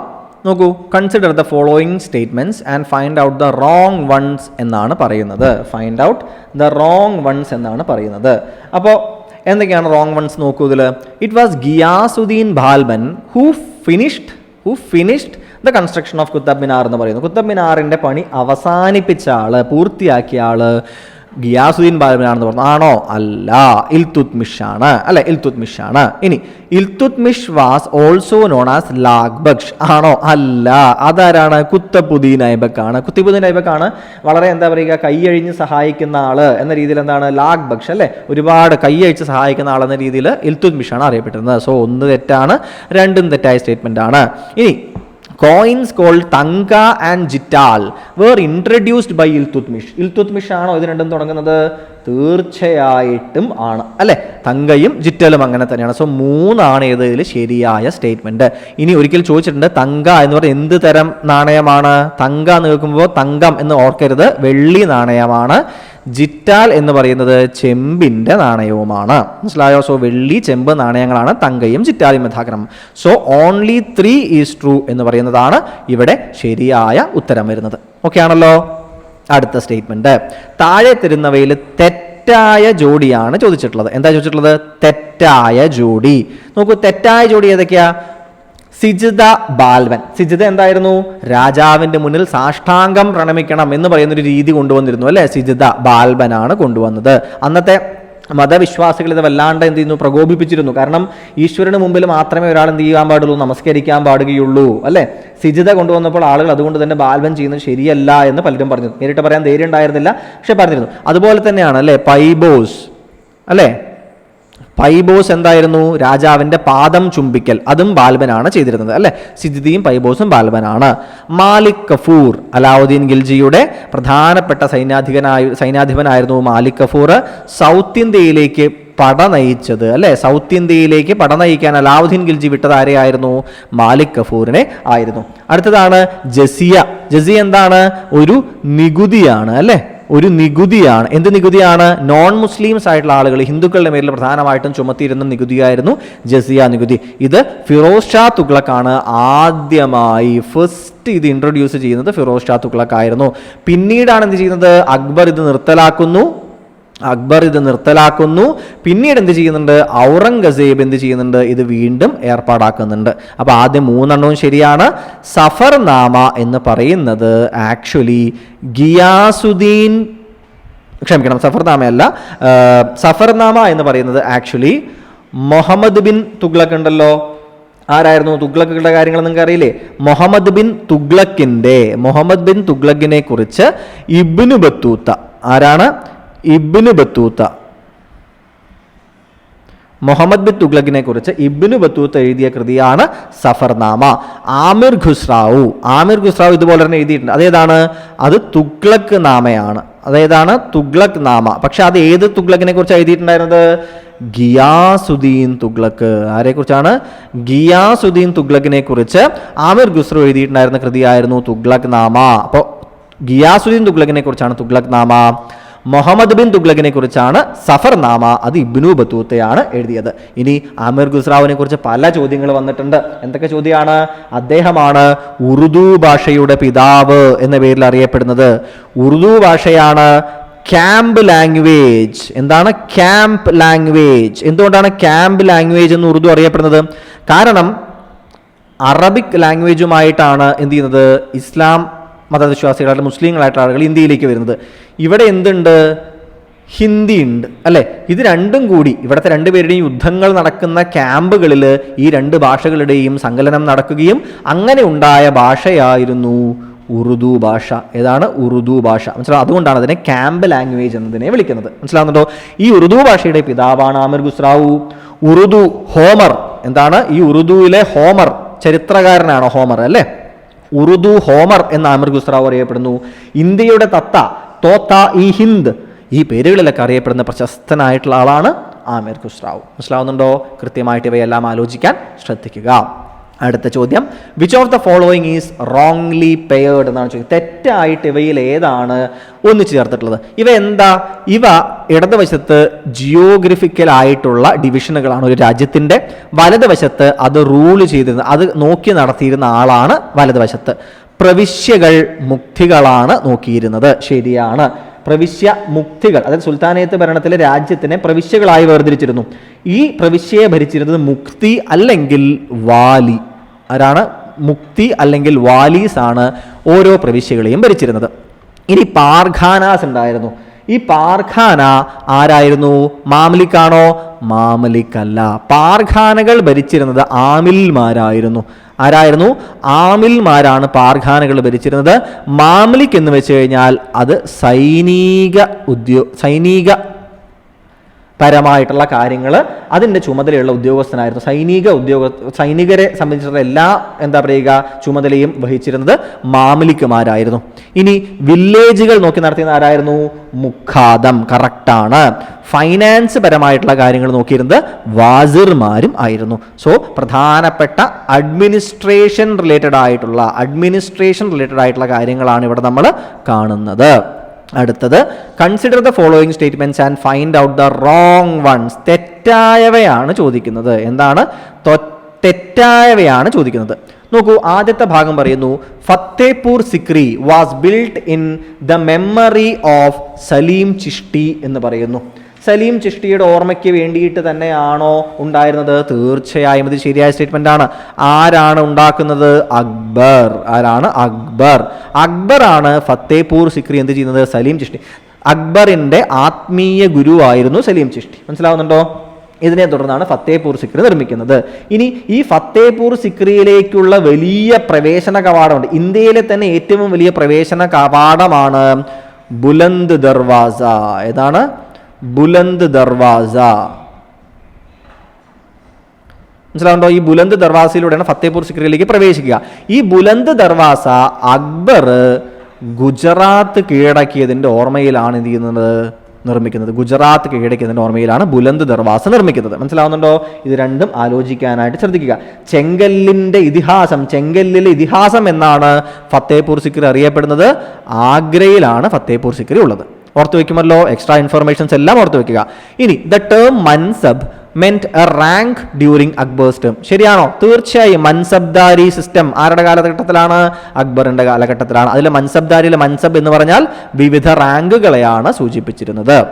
അടുത്തത്, Raja Todarmal was the brain behind zabti revenue system. അപ്പൊ സപ്തി റവന്യൂ സിസ്റ്റം എന്താണ്? അക്ബറിന്റെ കാലഘട്ടത്തിലെ റവന്യൂ സിസ്റ്റമാണ് സപ്തി റവന്യൂ സിസ്റ്റം എന്നറിയപ്പെട്ടിരുന്നത്. ഇത് രാജാ തോഡർമാലിന്റെ ഐഡിയ ആയിരുന്നു. ശരിയാണ്. സോ മൂന്നും ശരിയാണ്. അതിന്റെ അർത്ഥം എന്താ? റോങ് വൺ ഇല്ല. സോ നൺ, ഒന്നും എന്താണ്? റോങ് അല്ല. So none is the right answer. Okay അല്ലേ? സംശയങ്ങളില്ല. ഈ രാജാ തോഡർമാലൊക്കെ നമ്മളുടെ അക്ബറിന്റെ സദസ്സിലെ നവരത്നങ്ങൾ ഉണ്ടായിരുന്നില്ലേ? അതിലൊരാളായിരുന്നു രാജാ തോഡർമാൽ. മാൻസിംഗ്, താൻസൻ, ബീർബൽ, അല്ലെ, അബുൾ ഫസൽ, അബുൾ ഫെയ്സി, ഇവരെല്ലാവരും എന്തായിരുന്നു? നവരത്നങ്ങളിലെ വിവിധങ്ങളായിട്ടുള്ള ആളുകളായിരുന്നു. 19 നോക്കൂ, ചിത്രകലയുടെ സുവർണകാലം എന്നറിയപ്പെട്ടിരുന്നത് ഏത് ഭരണാധികാരിയുടെ കാലഘട്ടമാണ്? ജഹാംഗീർ. സംശയങ്ങളൊന്നുമല്ലോ? പ്രീവിയസ് ഇയർ ക്വസ്റ്റ്യൻ ആണ്. ഷാജഹാന്റെ കാലഘട്ടം ഏത് പേരിൽ അറിയപ്പെട്ടിട്ടുണ്ടായിരുന്നത്? വാസ്തുവിദ്യയുടെ സുവർണകാലം എന്നാണ് ഷാജഹാന്റെ പീരീഡ് അറിയപ്പെട്ടിരുന്നത്. ഓക്കെ ആണേ? സംശയങ്ങളൊന്നും ഉണ്ടാവരുത്. അടുത്ത സ്റ്റേറ്റ്മെന്റ് നോക്കൂ. നമ്മൾ വേൾഡ് ഹിസ്റ്ററിയിലേക്ക് നമ്മൾ എന്ത് ചെയ്യുകയാണ്? നമ്മൾ കടന്നു പോവുകയാണ്. വേൾഡ് ഹിസ്റ്ററിയിലേക്ക് നമ്മൾ എന്ത് ചെയ്യുന്നു? നമ്മൾ കടന്നു പോകുന്നു. വേൾഡ് ഹിസ്റ്ററിയിൽ എന്തൊക്കെയാണ് നമുക്ക് പഠിക്കാനുള്ളത്? ആദ്യം തന്നെ 100 ഇയർ വാറിനെ കുറിച്ചാണ് ചോദിക്കുന്നത് അല്ലേ? 100 year war took place between England and Spain എന്ന് പറയുന്നു. ശരിയാണോ? നോക്കാം. 100 year war took place between 1337 and 1453 എന്ന് പറയുന്നു. Joan of Arc died during the period of 100 year war എന്ന് പറയുന്നു. നോക്കൂ, ഇത് എലിമിനേഷൻ നടത്താൻ പറ്റുന്ന ഏറ്റവും നല്ല ഉദാഹരണങ്ങളിൽ ഒരു ചോദ്യമാണ്. 100 ഇയർ വാർ ബേസിക് ആയിട്ട് നമ്മൾ അറിയേണ്ട കാര്യമാണ്. അത് ഇംഗ്ലണ്ടിൻ്റെയും ഫ്രാൻസിൻ്റെയും ഇടയിലാണ് നടന്നത് എന്നുള്ളത്. മനസ്സിലാവുന്നുണ്ടോ? സ്പെയിൻ അല്ല, ഫ്രാൻസ് ആണെന്ന്. അപ്പോൾ ഒന്നാമത്തെ സ്റ്റേറ്റ്മെൻറ്റ് തെറ്റാണ്. ചോദ്യം എന്താ? റൈറ്റ് വൺസ് ആണ് ചോദ്യം. അപ്പോൾ ഒന്ന് ഉണ്ടാവരുത് അല്ലേ ഓപ്ഷൻസിൽ. ഓൾ ദ എബോവിൽ ഒന്നുണ്ട്, അപ്പം അത് കളഞ്ഞു. 1 and 2 എന്ന് പറയുന്നു, അത് ശരിയല്ല എന്നറിയാം. 1 and 3 അതും ശരിയല്ല. സോ ശരിയായിട്ടുള്ള ആൻസർ ഏതാ? 2, 3 മാത്രമാണ്.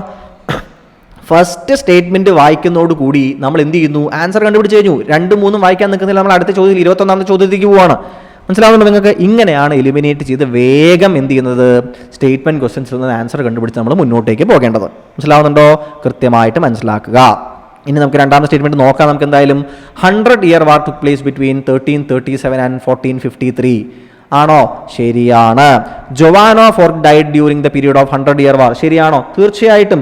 അതായത് ഓർലയൻസ് നഗരമുണ്ട്. എന്താണ് ഓർലയൻസ് നഗരം? ഈ ഓർലയൻസ് നഗരത്തിനെ സംരക്ഷിക്കാൻ വേണ്ടി പോരാടിയിട്ടാണ് ജൊവാനോ ഫാർക്കിനെ എന്ത് ചെയ്യുന്നത്? പിടികൂടുന്നതും അവരെ വധിക്കുകയും ചെയ്യുന്നത് അല്ലെ. ഇനി ഈ 100-year war തുടങ്ങുന്ന സമയത്ത് ഇംഗ്ലണ്ടിന്റെ രാജാവ് ആരായിരുന്നു എന്നൊരു ചോദ്യം വരാറുണ്ട്. ആരാണ്? എഡ്വേർഡ് മൂന്നാമൻ. ആരാണ്? എഡ്വേർഡ് മൂന്നാമൻ. ഈ എഡ്വേർഡ് മൂന്നാമൻ ആക്ച്വലി ഫ്രാൻസിലെ രാജാവായിട്ടുള്ള ഫിലിപ്പ് നാലാമന്റെ ഗ്രാൻഡ് സൺ ആയിരുന്നു. അങ്ങനെ അവിടുത്തെ 2 സ്ഥലങ്ങളെ തമ്മിലുള്ള തർക്കത്തിനെ തുടർന്നാണ് പിന്നീട് ഇതൊരു 100-year war ആയിട്ട് മുന്നോട്ടേക്ക് പോകുന്നത്. 100 വർഷം അല്ലെങ്കിൽ തുടർച്ചയായി വാർസ് ആയിരുന്നില്ല കേട്ടോ. ഇടയിലിടയിൽ സമാധാനമുണ്ട്. പക്ഷെ എന്താണ്? ഇവര് തുടർച്ചയായിട്ട് എന്തായിരുന്നു? യുദ്ധത്തിൽ തന്നെ ആയിരുന്നു. മനസ്സിലാവുന്നുണ്ടോ? 1431 ജൊവാനോ ഫാർക്കിനെ എന്ത് ചെയ്യുന്നത്? ജീവനോടെ കത്തിച്ച് കൊല്ലുന്നത്. മനസ്സിലാവുന്നുണ്ടോ? അതുകൂടി ആലോചിക്കുക. എൻ്റെ ആൻസർ ഓൺലി 2 and 3 ആണെന്ന് മനസ്സിലാക്കുക. അടുത്ത ചോദ്യം, consider the following statements and find out the right ones. ശരിയായ സ്റ്റേറ്റ്മെന്റുകൾ കണ്ടുപിടിക്കാനാണ് പറഞ്ഞിട്ടുള്ളത്. നോക്കൂ, ആദ്യത്തെ ഭാഗം എന്താണ്? Charles 1 summoned the long parliament. Long parliament Charles 1 ആണോ വിളിക്കുന്നത്? ശരിയാണ്, ചാൾസ് 1 ആണ്. പക്ഷെ എന്ത് സംഭവിക്കുകയാണ്? ലോങ് പാർലമെന്റ് 15 വർഷം നീണ്ടുനിന്നു എന്ന് പറയുന്നു. ശരിയാണോ? അല്ല, 20 വർഷമാണ് നീണ്ടുനിന്നത്. So second statement is wrong. അടുത്തത് റംബ് പാർലമെന്റിനെ കുറിച്ചാണ്. Rump parliament only contain those who aligned with the king. രാജാവുമായി അഭിപ്രായ സമന്വയമുള്ള ആളുകൾ മാത്രമാണ് റംബ് പാർലമെന്റ് അഥവാ അവശിഷ്ട പാർലമെന്റിൽ ഉണ്ടായിരുന്നെന്ന് പറഞ്ഞു. ശരിയാണോ? തെറ്റാണ്. കാരണം എന്താ? പാർലമെന്റ് വിളിക്കുന്നു, 20 വർഷം നീണ്ടു നിൽക്കുന്നു. പക്ഷെ ഇതിനിടയിൽ തന്നെ എന്ത് ചെയ്യുകയാണ്? ആഭ്യന്തര യുദ്ധം പുറപ്പെടുകയാണ്. കാരണം കിങ് ഒരു സൈഡിലും പാർലമെന്റ് മറ്റേ സൈഡിൽ നിന്നിട്ട് എന്ത് ചെയ്യുന്നു? തർക്കമുണ്ടാവുകയാണ് അല്ലേ. അപ്പൊ കിങ്ങും പാർലമെന്റും തമ്മിൽ നടന്ന തർക്കം ആഭ്യന്തര യുദ്ധത്തിലേക്ക് പോവുകയും ആഭ്യന്തര യുദ്ധത്തിനെ തുടർന്ന് ചാൾസ് 1 രാജ്യദ്രോഹ കുറ്റം ചുമത്തി 1649 വധിക്കും അല്ലേ. ഇതിനെ തുടർന്ന് 49 മുതൽ പിന്നീട് അങ്ങോട്ട് ഈ പാർലമെന്റ് ലോങ് പാർലമെന്റ് ഏത് വർഷം മുതലാണ്? 1640 മുതൽ 1660 വരെയാണ്. 49 എന്ത് സംഭവിക്കുന്നു? ചാൾസിനെ വധിക്കുന്നു. 49 മുതൽ പിന്നെ 60 വരെ നീണ്ടുനിന്ന ബാക്കിയുള്ള കാലഘട്ടത്തിനെയാണ് എന്തെന്ന് പറയുന്നത്? കോമൺവെൽത്ത് കാലഘട്ടം എന്ന് പറയുന്നത്. എന്തെന്ന് പറയുന്നത്? കോമൺവെൽത്ത് കാലഘട്ടം എന്ന് പറയുന്നത്. ഈ കോമൺവെൽത്ത് കാലഘട്ടത്തിൽ ആരായിരുന്നു ഭരണാധികാരി? Oliver Cromwell. ആരാണ്? ഒലിവർ ക്രോംവെൽ ആയിരുന്നു ഭരണാധികാരി. നിങ്ങൾക്ക് അറിയാമല്ലോ, ഞാൻ എന്നാലും ജസ്റ്റ് പറഞ്ഞു പോവുകയാണ്. ഈ ഒലിവർ ക്രോംവെല്ലാണ് ലോർഡ് പ്രൊട്ടക്ടർ എന്ന പേരിൽ അറിയപ്പെട്ടിരുന്നത്. ഇതൊക്കെ ചോദ്യങ്ങളാണേ. ലോർഡ് പ്രൊട്ടക്ടർ എന്ന പേരിൽ അറിയപ്പെട്ടിരുന്ന ആരായിരുന്നു? ഒലിവർ ക്രോംവെൽ ആയിരുന്നു. ഈ ഒലിവർ ക്രോംവെൽ 1658 മരണപ്പെടുന്നവർ ഇദ്ദേഹമാണ് ഭരണാധികാരിയായത്. പിന്നീട് അദ്ദേഹം ഒരു ഏകാധിപത്യവാദിയെ പോലെ ശരിക്കും ജനാധിപത്യവാദിയാണ്. എന്താണ്? ശരിക്കും ഇദ്ദേഹം ഒരു ജനാധിപത്യവാദിയായിട്ടുള്ള ആളായിരുന്നു. പക്ഷെ പിന്നീട് അങ്ങോട്ട് പോകുമ്പോൾ അദ്ദേഹം എന്താണ്? ഒരു സൈനിക സ്വേച്ഛാധിപത്യത്തിന്റെ രീതിയിലേക്കാണ് മാറുന്നത്. അപ്പോൾ ഒലിവർ ക്രോംവെൽ 658 മരിക്കുന്നുണ്ട്. അതുകൊണ്ട് തന്നെ 658 വരെയാണ് കോമൺവെൽത്ത് കാലഘട്ടം എന്നും ചിലപ്പോൾ പറയാറുണ്ട്. മനസ്സിലാവുന്നുണ്ടോ? SCERT ടെക്സ്റ്റിൽ എന്താണ്? കോമൺവെൽത്ത് കാലഘട്ടം 658 വരെ എന്ന് പറഞ്ഞിട്ടുണ്ട്. പക്ഷെ ജനറലി നമ്മൾ 49 ഇദ്ദേഹം മരിച്ച് പിന്നീട് 60 വരെയുള്ള കാലഘട്ടം, ചാൾസിനെ എന്താണ് കൊല്ലുമല്ലോ, ചാൾസിനെ വധശിക്ഷയ്ക്ക് വിധിച്ചതിന് ശേഷമുള്ള കാലഘട്ടത്തിനെ കോമൺവെൽത്ത് കാലഘട്ടം എന്നും പറയാറുണ്ട്. ഒലിവർ ക്രോംവെൽ 58 മരിക്കുന്ന കാലഘട്ടം വരയ്ക്കാണ് കോമൺവെൽത്ത് കാലഘട്ടം എന്നും പറയാറുണ്ട്. 2 രീതിയിലും പറഞ്ഞു കേട്ടിട്ടുണ്ട്. ഓക്കെ, അപ്പോൾ മൂന്നാമത്തെ സ്റ്റേറ്റ്മെന്റ് എന്താണ്? റംബ് പാർലമെന്റ്, അവശിഷ്ട പാർലമെന്റ് എന്ന് പറയുന്നത് കിങ്ങിന്റെ ഒപ്പമുള്ള ആളുകൾ മാത്രം എന്നായിരുന്നു. അല്ല, ഈ ലോങ് പാർലമെന്റ് ഇങ്ങനെ പോവുകയായിരുന്നു. പിന്നീട് കിങ്ങിനെ എന്താണ് മരിച്ചു? ഒലിവർ ക്രോംവെല്ലിന്റെ അനുയായികൾ മാത്രമുള്ള ബാക്കിയായ പാർലമെന്റ്, അവശിഷ്ടമായി വന്ന പാർലമെന്റിനെയാണ് അവശിഷ്ട പാർലമെന്റ് എന്ന് എന്ത് ചെയ്യുന്നത്? വിളിക്കുന്നത്. മനസ്സിലായോ? അപ്പൊ 21 എന്താണ് ആൻസർ വരുന്നത്? ഒന്നാമത്തെ സ്റ്റേറ്റ്മെന്റ് മാത്രമാണ് ശരി. 1 ഓൺലി ആണ് ശരി. ഓക്കെ ആയില്ലേ? അടുത്ത സ്റ്റേറ്റ്മെന്റ്, ഗ്രീൻ റിബൺ ക്ലബ്ബ് വളരെ കോമൺ ആയിട്ടുള്ള പരിപാടിയാണ്. റവല്യൂഷൻ ഓഫ് ഇംഗ്ലണ്ടിന്റെ ഭാഗമായിട്ട് ഉണ്ടാക്കിയിട്ടുള്ള ഒരു പൊളിറ്റിക്കൽ ഗ്രൂപ്പ് ആയിരുന്നു ഗ്രീൻ റിബൺ ക്ലബ്ബ്. അത് വളരെ കൃത്യമായിട്ട് ആലോചിക്കാനായിട്ട് കൂട്ടുകാർ ശ്രദ്ധിക്കുക. ഈ ഗ്രീൻ റിബൺ ക്ലബ്ബ് ആദ്യ കാലഘട്ടത്തിൽ അറിയപ്പെട്ടിട്ടുണ്ടായിരുന്നത് കിങ്സ് ഹെഡ് ക്ലബ്ബ് എന്നായിരുന്നു. എന്താണ്? കിങ്സ് ഹെഡ് ക്ലബ്ബ് എന്നാണ് അറിയപ്പെട്ടിരുന്നത്. പിന്നീട് ഇവർ തൊപ്പികളിൽ ഒരു ഗ്രീൻ റിബൺ ചേർത്തിട്ട് മുന്നോട്ട് പോകാൻ തുടങ്ങി. അതിനെ തുടർന്നാണ് ഗ്രീൻ റിബൺ ക്ലബ്ബ് എന്നത് അറിയപ്പെട്ടത്. 23ാമത്തെ ചോദ്യം എന്താണ്? കണ്ടുപിടുത്തങ്ങളും അതുമായി ബന്ധപ്പെട്ട ആളുകളുമാണ്. ഇത് ഞാൻ നിങ്ങൾക്കൊരു ടാസ്ക്കായി തരുന്നു. ഇത് നിങ്ങൾ ഇത്രയും നേരം നിങ്ങൾ കേട്ടെത്തിയിട്ടുണ്ട് എന്നുണ്ടെങ്കിൽ നിങ്ങൾ എന്ത് ചെയ്യുള്ളൂ? ഞാൻ നിങ്ങളോട് അടിയിൽ കമൻറ്റ് ചെയ്യാൻ പറയുന്നത് നിങ്ങൾ കേട്ടിട്ടുണ്ടാവുള്ളൂ. അങ്ങനെ കേട്ടവർ അടിയിൽ കമൻറ്റ് ചെയ്യുക. കാരണം നിങ്ങൾ റൈറ്റ് ഡയറക്ഷനിലാണ്. You are in the right direction. മടി പിടിച്ച് പകുതി വെച്ച് നിർത്തിപ്പോയ ആളുകളായിരിക്കില്ല റാങ്ക് ലിസ്റ്റിലേക്ക് കയറാൻ പോകുന്നത്, നിങ്ങൾ തന്നെയായിരിക്കും. വേറൊന്നുമല്ല, നമ്മളിവിടെ എന്താ ചെയ്യുന്നത്? നമ്മൾ ഡേറ്റയുടെ ഉള്ളിൽ കൂടെ കടന്നു പോകുന്നു. ഒരു തവണ അത് ക്വസ്റ്റ്യൻ ആയിട്ട് കാണുന്നു. പിന്നീട് അത് നിങ്ങൾ കീ വായിച്ച് എക്സ്പ്ലനേഷൻ വായിക്കുന്നു, ഡിസ്കഷനും കാണുന്നു. ഈ ഫോർമാറ്റിലൂടെ കടന്നു പോയ നിങ്ങൾ ഈ ചോദ്യങ്ങളും ഉത്തരങ്ങളും ഒന്നും മറക്കാൻ പോകുന്നില്ല. നമ്മൾ ഈ കടന്നുപോയ ഭാഗങ്ങളിൽ നിന്ന് എന്തായാലും ചോദ്യങ്ങൾ ഉറപ്പാണ്. മനസ്സിലാവുന്നുണ്ടോ? 3 ക്വസ്റ്റ്യൻസോ 4 ക്വസ്റ്റ്യൻസോ വരുന്ന ഇടങ്ങളിൽ ഇതിലേതെങ്കിലുമൊക്കെ ഭാഗം ടച്ച് ചെയ്യാണ്ട് ആർക്കും ക്വസ്റ്റ്യൻ ഇടാൻ പറ്റില്ല. സോ ഇവിടം വരെ എത്തിയ ആളാണ് നിങ്ങളെന്നുണ്ടെങ്കിൽ ഈ പരിപാടി തുടരുക. കാരണം 3 മാസം കഴിയുന്ന സമയത്ത് നിങ്ങൾ പഠിച്ച് ക്വസ്റ്റ്യൻ കണ്ട് കീയും ഡിസ്കഷനും PDF വായിച്ച് ഡിസ്കഷൻ വീഡിയോയും കണ്ട് നിങ്ങളുടെ ഉള്ളിൽ എന്തായിരിക്കും? പച്ചവെള്ളം പോലെ സിലബസ് എന്തായിരിക്കും ഉള്ളിൽ റെഡി ആയിട്ടുണ്ടാകും. മനസ്സിലാവുന്നുണ്ടോ? സോ നിങ്ങൾ ഇതിൻ്റെ ആൻസർ താഴെ കമൻറ്റ് ചെയ്യുക. ഓക്കെ അല്ലേ? അടുത്ത ചോദ്യം, തെറ്റായ ജോഡി. നമ്മൾ അമേരിക്കൻ റവല്യൂഷനിലേക്ക് എന്ത് ചെയ്യുകയാണ്? നമ്മൾ എത്തിയിട്ടുള്ളതൊക്കെയാണ്. No taxation without representation James Otis ആണ്, കറക്റ്റാണ്. അമേരിക്കൻ കോൺസ്റ്റിറ്റ്യൂഷൻ്റെ പിതാവ് ജെയിംസ് മാഡിസൺ ആണ്, കറക്റ്റാണ്. കോമൺ സെൻസ് അല്ലെ, അമേരിക്കൻ റവല്യൂഷൻ്റെ ഒരു തലച്ചോറായിട്ട് ആദ്യം വർക്ക് ചെയ്ത കോമൺ സെൻസ് എന്ന് പറയുന്ന ലഘുലേഖ അത് തോമസ് പെയിൻ ആണ് അവതരിപ്പിച്ചത്. ആരായിരുന്നു? തോമസ് പെയിൻ ആയിരുന്നു. അത് ജോൺ ആഡംസ് ആയിരുന്നില്ല. ജോൺ ആഡംസ് എന്തുമായി ബന്ധപ്പെട്ടിട്ടാ? കോമൺ സെൻസിന്റെ രചയിതാവിൻ്റെ പേനയില്ലായിരുന്നെങ്കിൽ വാഷിങ്ടൺ വാളുയർത്തിയത് വിഫലമായേനെ എന്ന് തോമസ് പെയിനിന്റെ ഈ കോമൺ സെൻസിനെ കുറിച്ച് നല്ല അഭിപ്രായം പറഞ്ഞ ഒരാളാണ് ജോൺ ആഡംസ്. ജോൺ ആഡംസ് തന്നെയാണെന്ത്? യുദ്ധം ആരംഭിക്കുന്നതിന് മുമ്പ് തന്നെ വിപ്ലവം നടപ്പിലാക്കി കഴിഞ്ഞിരുന്നു. അത് ജനങ്ങളുടെ ഹൃദയത്തിലാണ് വിപ്ലവം നടന്നത് എന്ന് പറഞ്ഞതും ജോൺ ആഡംസ് ആണ്. മനസ്സിലാവുന്നുണ്ടോ? അപ്പോൾ ഇങ്ങനെ രണ്ടും തമ്മിൽ മാറിപ്പോരുത്. തോമസ് പെയിനിന്റെ കോമൺ സെൻസിനെ കുറിച്ച് മികച്ച ഒരു അഭിപ്രായം പറഞ്ഞ ആളാണ് ജോൺ ആഡംസ്. മനസ്സിലാവുന്നുണ്ടോ? അത് ആലോചിക്കുക. ജനങ്ങളുടെ ഹൃദയത്തിലാണ് വിപ്ലവം നടന്നത് എന്ന് പറഞ്ഞ ആളാണ് John Adams. Declaration of freedom, സ്വാതന്ത്ര്യ പ്രഖ്യാപനം എഴുതി തയ്യാറാക്കിയത് 2 പേരാണല്ലേ? തോമസ് ജെഫേഴ്സണും അതുപോലെ തന്നെ ആരായിരുന്നു? ബെഞ്ചമിൻ ഫ്രാങ്ക്ലിനുമായിരുന്നു. ഇവർ 2 പേരുമാണ് 1776 ജൂലൈ 4-ാം തീയതി നടന്ന സ്വാതന്ത്ര്യ പ്രഖ്യാപനം എഴുതി തയ്യാറാക്കിയത്. ഇതും ശരിയായതാണ്. അപ്പോൾ തെറ്റായതാരാണ്? ഇത് മാത്രമാണ് കണ്ടെത്താനായിട്ട് സാധിച്ചു എന്ന് വിചാരിക്കുന്നു. ലാസ്റ്റ് ക്വസ്റ്റ്യൻ, ഈ തന്ന കോളനികളിൽ ഏത് കോളനിയാണ് ഫസ്റ്റ് കോണ്ടിനെൻ്റൽ കോൺഗ്രസ് എവിടെ വെച്ചാൽ നടന്ന്? ഫിലാഡൽഫിയയിൽ വെച്ച് നടന്ന ഫസ്റ്റ് കോണ്ടിനെൻ്റൽ കോൺഗ്രസിൽ പങ്കെടുക്കാതിരുന്നത്, ഡിഡ് നോട്ട് പാർട്ടിസിപ്പേറ്റ്, ഏതായിരുന്നു? ജോർജിയ അല്ലേ? ഒരുപാട് തവണ നമ്മൾ കണ്ടിട്ടുള്ള ഒരു ചോദ്യമാണ്. സോ ഇത്രയുമാണ് ആദ്യ ആഴ്ചത്തെ ഡിസ്കഷൻ. ഞാൻ നേരത്തെ പറഞ്ഞതുപോലെ തന്നെ നിങ്ങൾ ഇതുവരെ കേട്ടെത്തിയിട്ടുണ്ട് എന്നുണ്ടെങ്കിൽ നിങ്ങൾ ഒരാഴ്ച അല്ല, 2 ആഴ്ചയല്ല, നിങ്ങളിത് 3 മാസത്തെ നമ്മുടെ ഹോൾ പ്ലാനിൽ ഒന്നിച്ച് ചേരുക, റാങ്ക് ലിസ്റ്റിൽ കയറുക, ഒരു ജോലി നേടുക, എന്താ പറയുക, ഒരു ആത്മാഭിമാനത്തോട് കൂടിയിട്ട് എന്ത് ചെയ്യുക, അത് മറ്റുള്ളവരോട് പറയുക എന്നതാണ് നിങ്ങളുടെ ഉദ്ദേശം എന്നുണ്ടെങ്കിൽ നിങ്ങളൊപ്പം കൂടുക. നമ്മൾ ഇതേ മോഡലിൽ ക്വസ്റ്റ്യൻസ് ചെയ്ത് ടെസ്റ്റുകൾ എടുത്ത് എക്സാം വളരെ ഈസി ആയിട്ട് എന്ത് ചെയ്യുക, ക്രാക്ക് ചെയ്ത് അവസാനിപ്പിക്കുക. നോക്കൂ, ഇന്ന് 25 ക്വസ്റ്റ്യൻ ചർച്ച ചെയ്തപ്പോൾ നിങ്ങൾക്ക് 25 ഫാക്റ്റുകളായിരിക്കില്ല, 100 ഫാക്റ്റുകളായിരിക്കും കിട്ടിയിട്ടുണ്ടാവുക. ഓപ്ഷനിലൂടെ, മറു ചർച്ചകളിലൂടെ, വർഷങ്ങളായിട്ട്, ആളുകളുടെ പേരുകളായിട്ട് അല്ലേ, 100ഓളം ഫാക്റ്റുകൾ നിങ്ങൾക്ക് കിട്ടിയിട്ടുണ്ടാവും. 25 ഫാക്റ്റ് അല്ല കിട്ടിയിട്ടുണ്ടാവുക. ഇങ്ങനെ നിങ്ങൾ ആലോചിച്ച് നോക്കൂ, ഓരോ ആഴ്ചയിലും കടന്നു പോകുമ്പോൾ നിങ്ങൾ ഈ ഡിസ്കഷൻ വീഡിയോയ്ക്ക് വേണ്ടി ഒരു സെപ്പറേറ്റ് ബുക്ക് വെച്ചാൽ, ആ ബുക്ക് വായിച്ചാൽ തന്നെ പ്രിലിംസിൻ്റെ മുമ്പ് നിങ്ങൾ എന്തായിരിക്കും, അത്രയധികം പോർഷൻസ് നിങ്ങൾ കൺസെപ്റ്റുകളും കവർ ചെയ്യും. മനസ്സിലാവുന്നുണ്ടോ നിങ്ങൾക്ക്? So be with us, study പ്ലാനുമായിട്ട് മുന്നോട്ട് പോവുക, ചർച്ചകൾ കേൾക്കുക, നല്ല രീതിയിൽ എന്ത് ചെയ്യുക, ക്ലാസ്സുകൾ അറ്റൻഡ് ചെയ്യുക. Thank you everyone. അടുത്ത ക്ലാസ്സിൽ നമുക്ക് വീണ്ടും കണ്ടുമുട്ടാം.